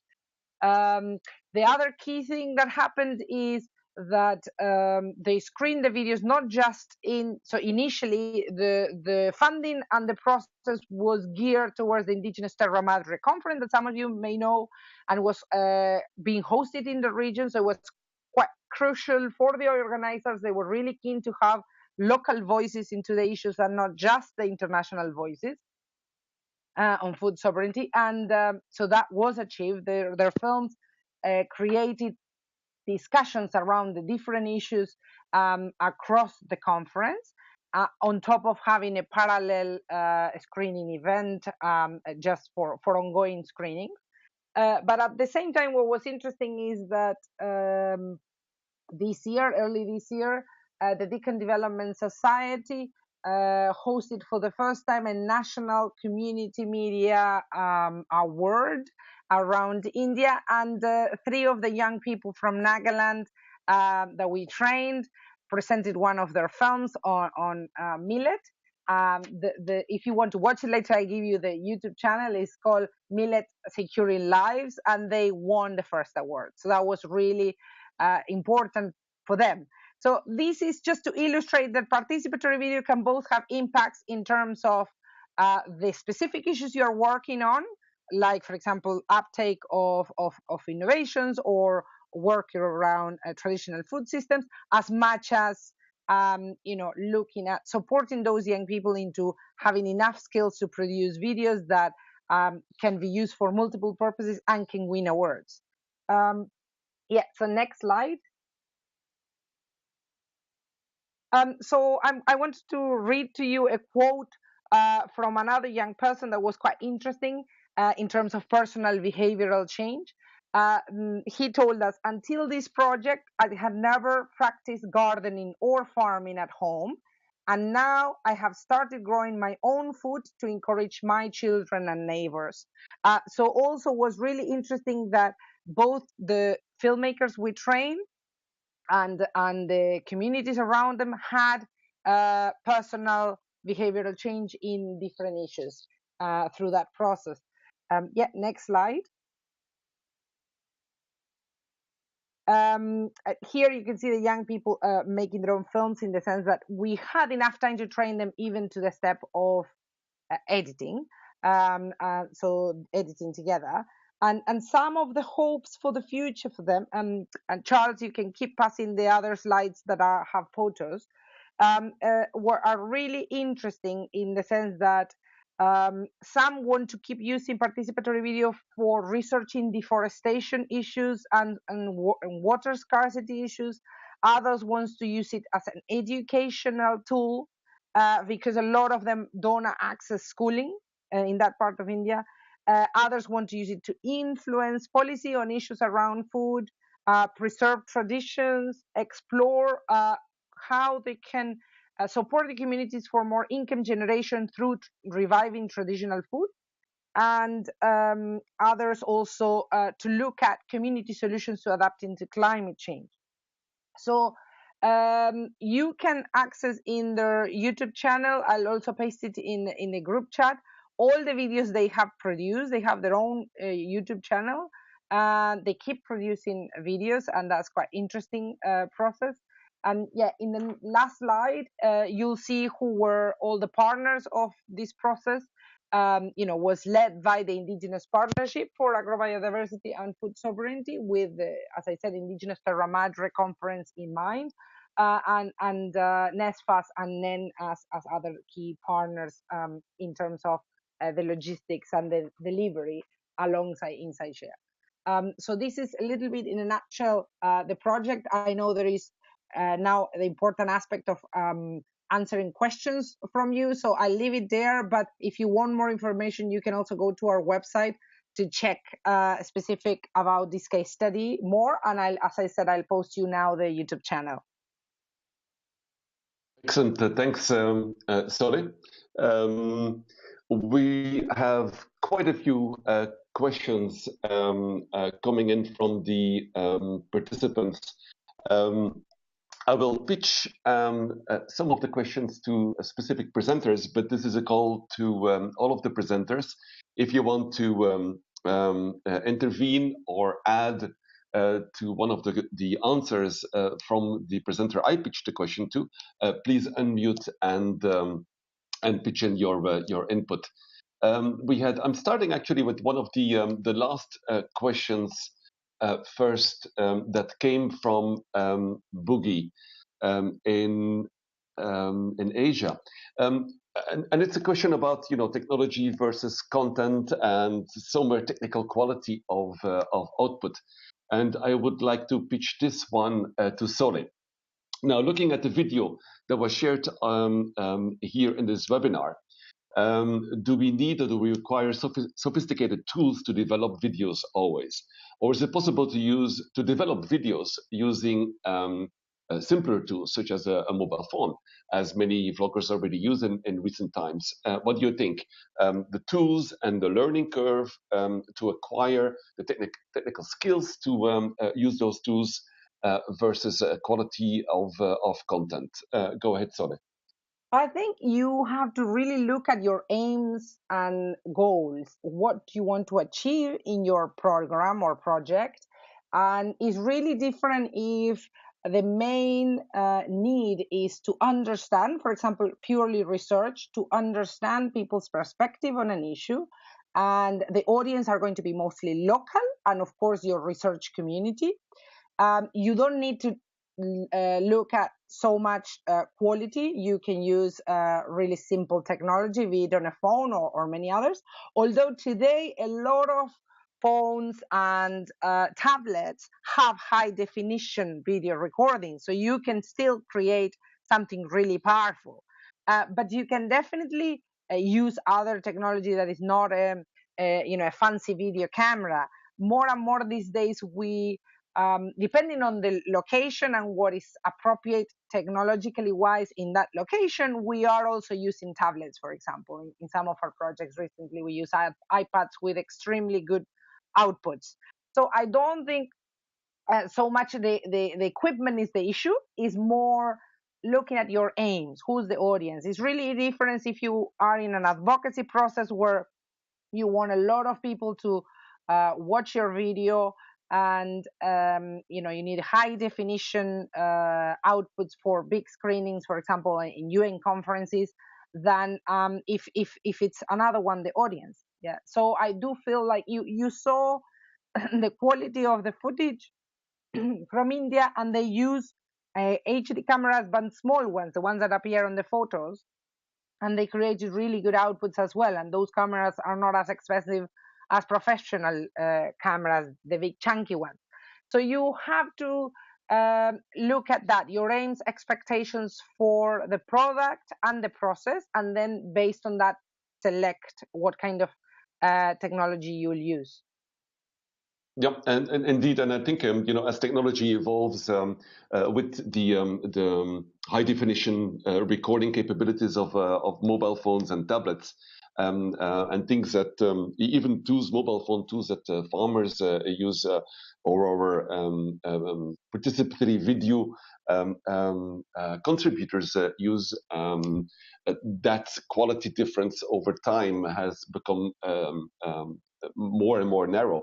I would like to have a follow-up question that came from Fanos, and I would like to ask Manon, in how do you, as the facilitators, make sure that time is spent more on content and the process rather than the techniques of making the video itself?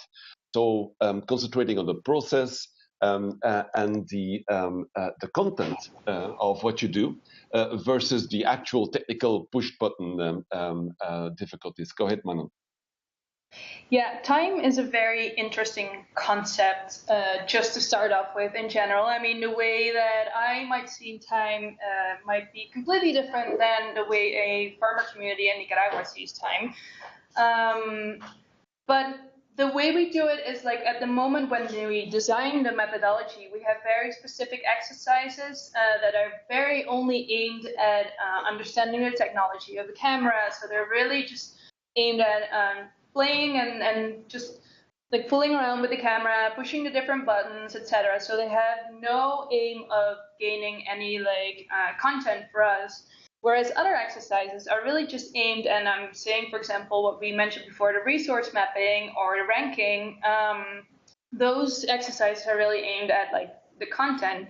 And then there's the exercises that actually kind of combine both. So they will use different techniques with the camera, and they will still play around with different shots, zoom, etc. But at the same time, make already, for example, a little movie about a specific topic, which also will provide some content for us as facilitators and as researchers. So there's really the three. There's exercises just targeted at technology, exercises just targeted at content, and then there's the exercises that are a mix of both. And we just really make sure that within the methodology, those three are just mixed nicely so participants won't get bored by too much of the one or the other. I hope this answers your question. Yes, thank you. If again, I'd like to go ahead. add to that. Go ahead, Judith. Yes, so I definitely echo what Manon said and think that it's important to acknowledge that, of course, the technical learning is part of the process, but it's more than just learning to push the buttons. For a lot of individuals I worked with, it's really empowering and exciting and fun, the technical learning. And there's a process after every sort of activity of reviewing, watching the footage, talking about how does it make people feel and learning. So there's an element of getting comfortable as a group and having fun together with the technical exercises. And then those that combine both, the review process is also really good content-wise. So finding the right mix of the different types of activities is really important. And so that's something that there's a lot of resources on, but you kind of figure out as you go with the group and more facilitating processes. Yeah, can I ask you a follow-up question on that, Judith? Because you mentioned let's say the post-production, and in that whole process, how do you integrate everything is shot? You have your whole process where you integrated the community, you actually shot the videos, but then the post-production, the actual editing, in how far can this really be participatory?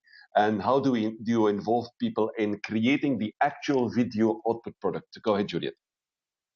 Yes, so that also can have a range. And what I've done is where we do what Soledad sort of referred to, a paper editing process, where as a group, the whole core team reviews all of the footage and together decide what they want to keep, what they want to not use in their film, and logs it. Either, for each clip, it has a number and it has a picture or it has some words, just so that the group knows what it refers to.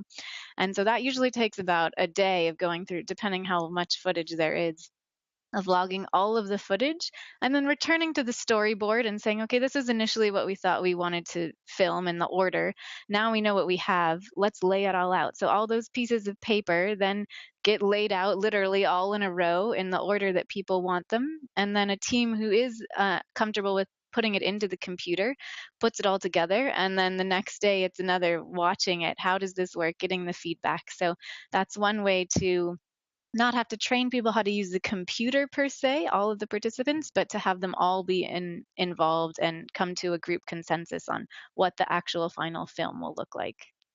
Yeah, indeed. So you would have people more integrated into the process of defining what the output should be rather than the real technicalities. The technicalities of editing would be rather done by somebody from your team who has the technical expertise, correct? Yes, that's one option. Yeah, cool. I have a question, and this one goes to Shadi. The question came from Jerry.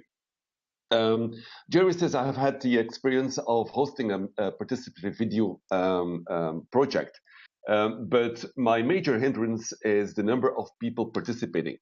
And we know that Juliet gave some ballpark figures of the optimum number of people that that could be integrated into a PV project. But Jerry says, I've had up to 200 participants in one sitting. Now, how do you moderate the people attending and the people participating? In other words, put it black and white, who can participate into a participatory video project and who cannot? How do you create that selection process? Because clearly it's unpractical to have 200 people who are interested, all of them participating. Go ahead, Shadi. Yeah, so I read, can you hear me? Yeah. Go ahead. So I read that question actually when it came up in the chat, and I was absolutely shocked that, about just the idea of trying to moderate 200 people. I'm not sure how you manage that, but hats off to you. That's very impressive. But I think, I would refer back to also what Juliet mentioned, that I think the optimal number of participants in our experience has been between 8 to 12 participants. And the way that we have done it is we have referred to our local partners and we have asked them to make the selection just telling them, what sort of representative group we're looking for, and they know, the community oftentimes a lot better than we do, and so they can make sure that the participants that we get can make it through the entire process if it's several days, and that we just have a diverse representation of the community. I think if you end up having just this massive interest, which it would be a shame, I think, to not take advantage of those insights, maybe what could be done is just, again, ask for the support of a local organization, just to make a selection of 8 to 12 participants, and then to create perhaps some sort of survey or maybe a separate workshop or something like that, that would maybe just have more of the general content related questions and stuff, just to get insights from all those people as well, and then to see if that can be incorporated in some way. I think that would be my initial response to that. I'm not sure if anybody else would like to add. Yeah, I was going to something. say, can I add something, Peter? Go ahead, Solid. Yeah, I was going to say, normally what you could try to do, I would never disencourage people from participation, but what you can do is to stage participation, in the sense of stages, not fake. So you select a core team, which is what Julia did, or Jadi and Manon did. And that core team receives the training and goes through the process. But it's not just their ideas or their knowledge. The fact that if you can schedule every day after screening, after shooting, screening of rushes of whatever was shot that day, that you can create different panels of people. And many times people don't have the time to participate for a long period of time, not just farmers, like anybody, because they are obviously busy, have lots of different pressures in their lives. So if you schedule community screenings and you put people in different panels of groups that give feedback, you can get a lot of people participating, 200 or more, in that way, in making sure their input in the film is there, and not necessarily everybody has the hands on the camera, but their ideas are there and their approval for the final film as well. And you make sure that those people are also champion of those ideas and that process. So I would say you can organize it in a way that you can involve a lot of people. Okay, thanks, Sole. Go ahead. Sorry, can I have one more? And this one really would depend on the funding. It would require a lot more time. It would require a lot more funding.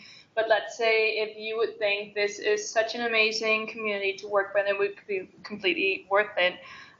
What you could do is, again, work with that core group that you think would be the first group to work with, and actually over time somehow train them to be facilitators themselves, right? So let's say that this core group of 10 people will then, after a little bit, be able to actually facilitate their own workshops with the rest of the community. So say that each person will then actually train another 10 people.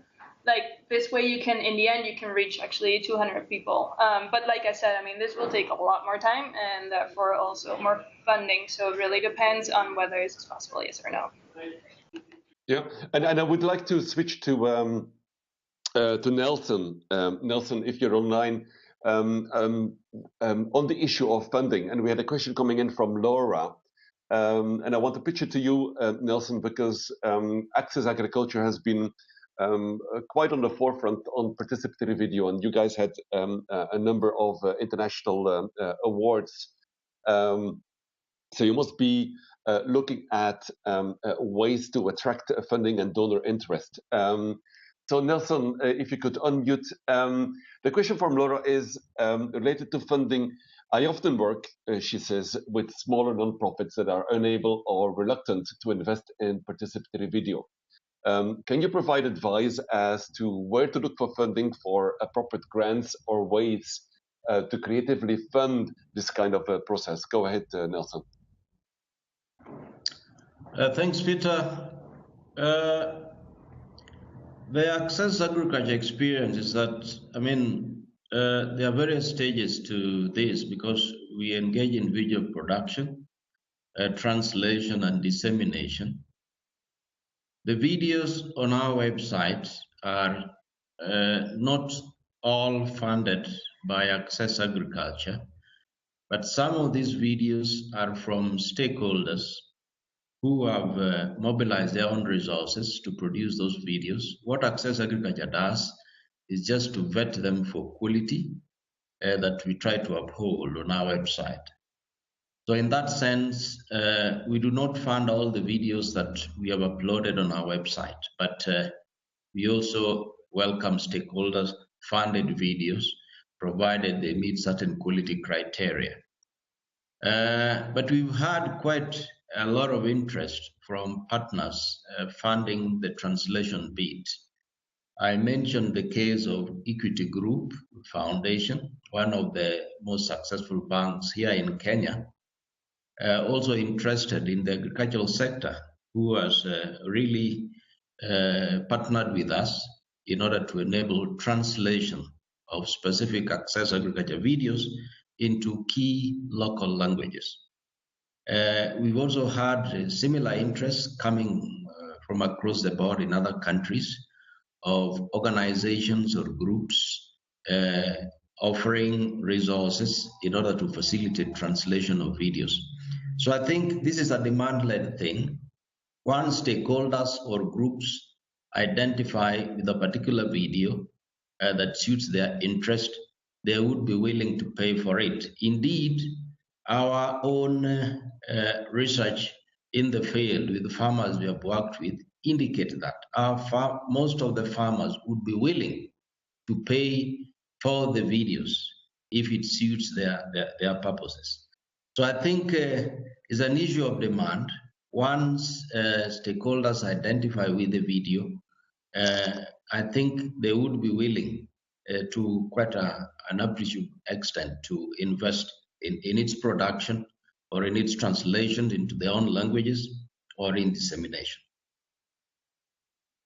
Okay, but while I have you online, Nelson, you worked quite a bit with farmers, and it's an issue very dear to the heart of many of us who work in agricultural projects. It's the issue of everywhere in the world we see the budgets for extension programs being reduced, and how far do your participatory video efforts how can you integrate, and how much are they integrated with existing extension programs?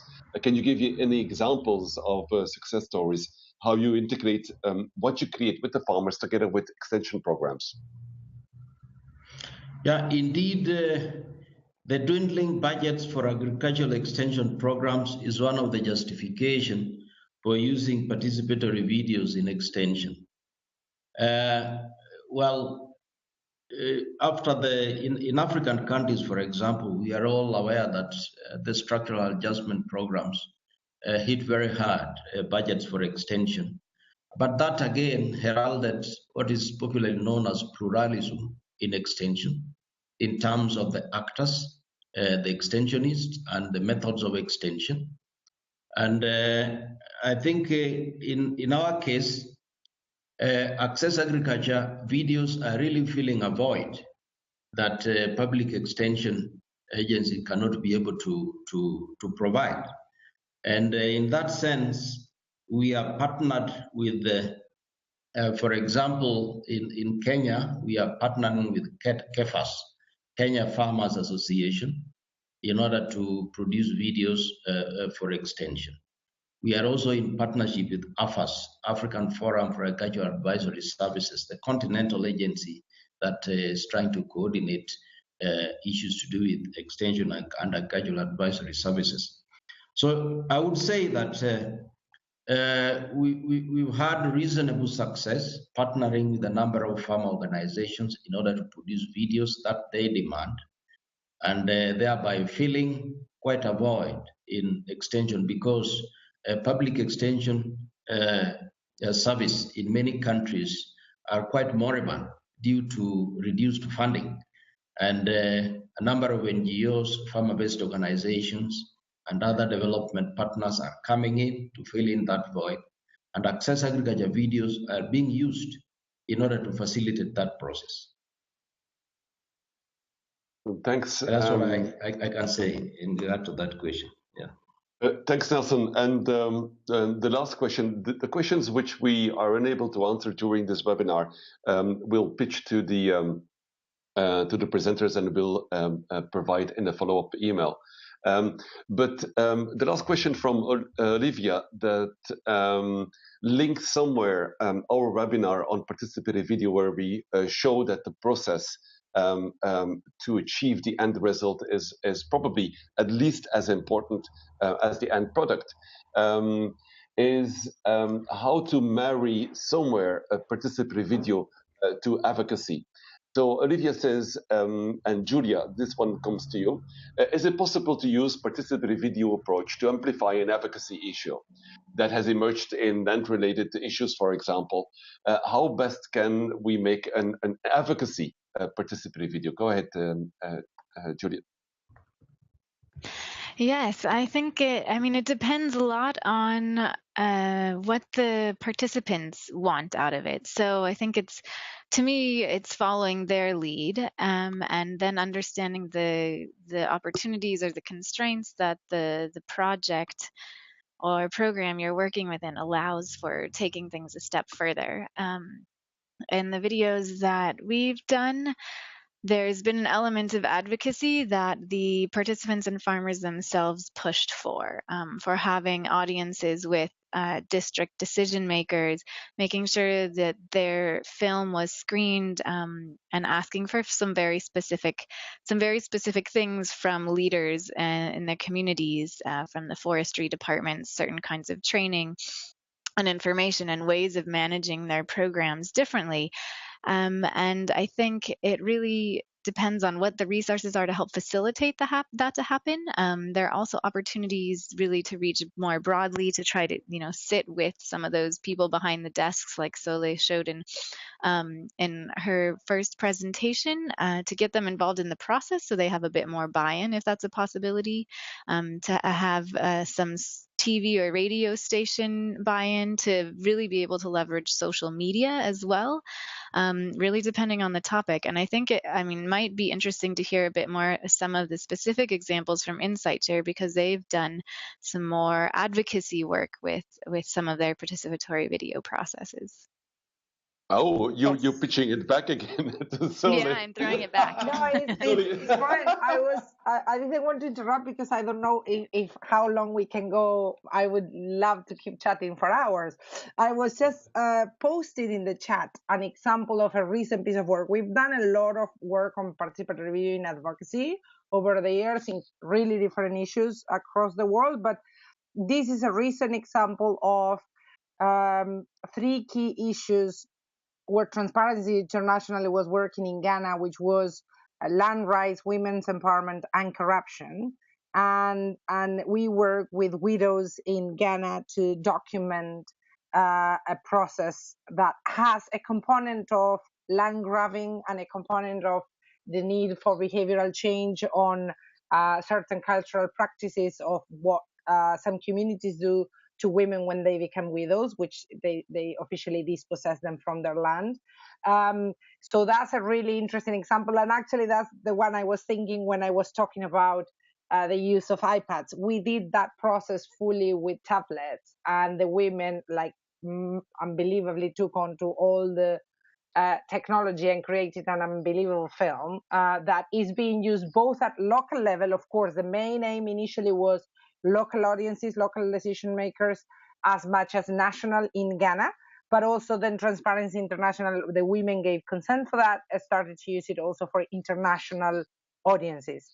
So you can, again, these women had zero knowledge of technology, and it was not a really long process. It was 2 visits, but they were visits of one. The initial one was 2 weeks, and the second one only 1 week, and they did a masterpiece. So I do think it's not so much about the technology, but it's the willingness of people to work around an issue and the their interest in changing what's happening. So for them was massive experience for transforming also the perceptions of other people in their communities into what they could do after becoming a widow, because culturally, officially, they become not just land dispossessed, but outsiders in the community once they are widows. So it's really, really interesting for you to see as an example.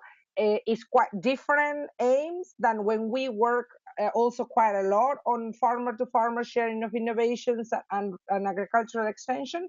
Is different in the sense that you are working on sharing a specific knowledge from one community to another for them to uptake that innovation. In this case, you are helping a group of people to understand an injustice and how to go about that using rice-based approaches or other methodologies, and then creating and crafting a message to change that reality. Yeah, so it's a different process from what you would use to sharing agricultural innovations.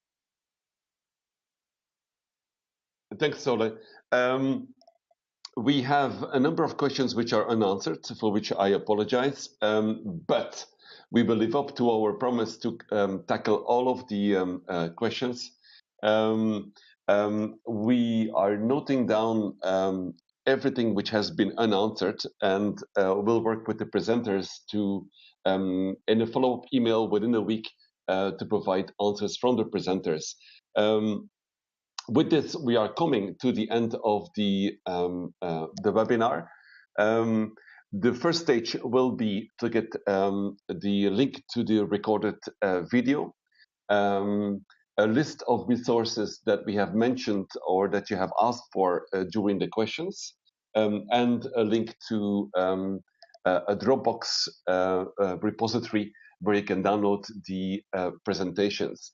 Then I'll work together with the presenters to answer the questions which were left unanswered, or eventually where they would like to elaborate a little bit on what has been said before. With this, we are coming to the end of this webinar. I would like to thank, of course, the presenters for their enthusiasm and their inspiration they provided to all of us. Thanks again, Charles, being the man behind the scenes.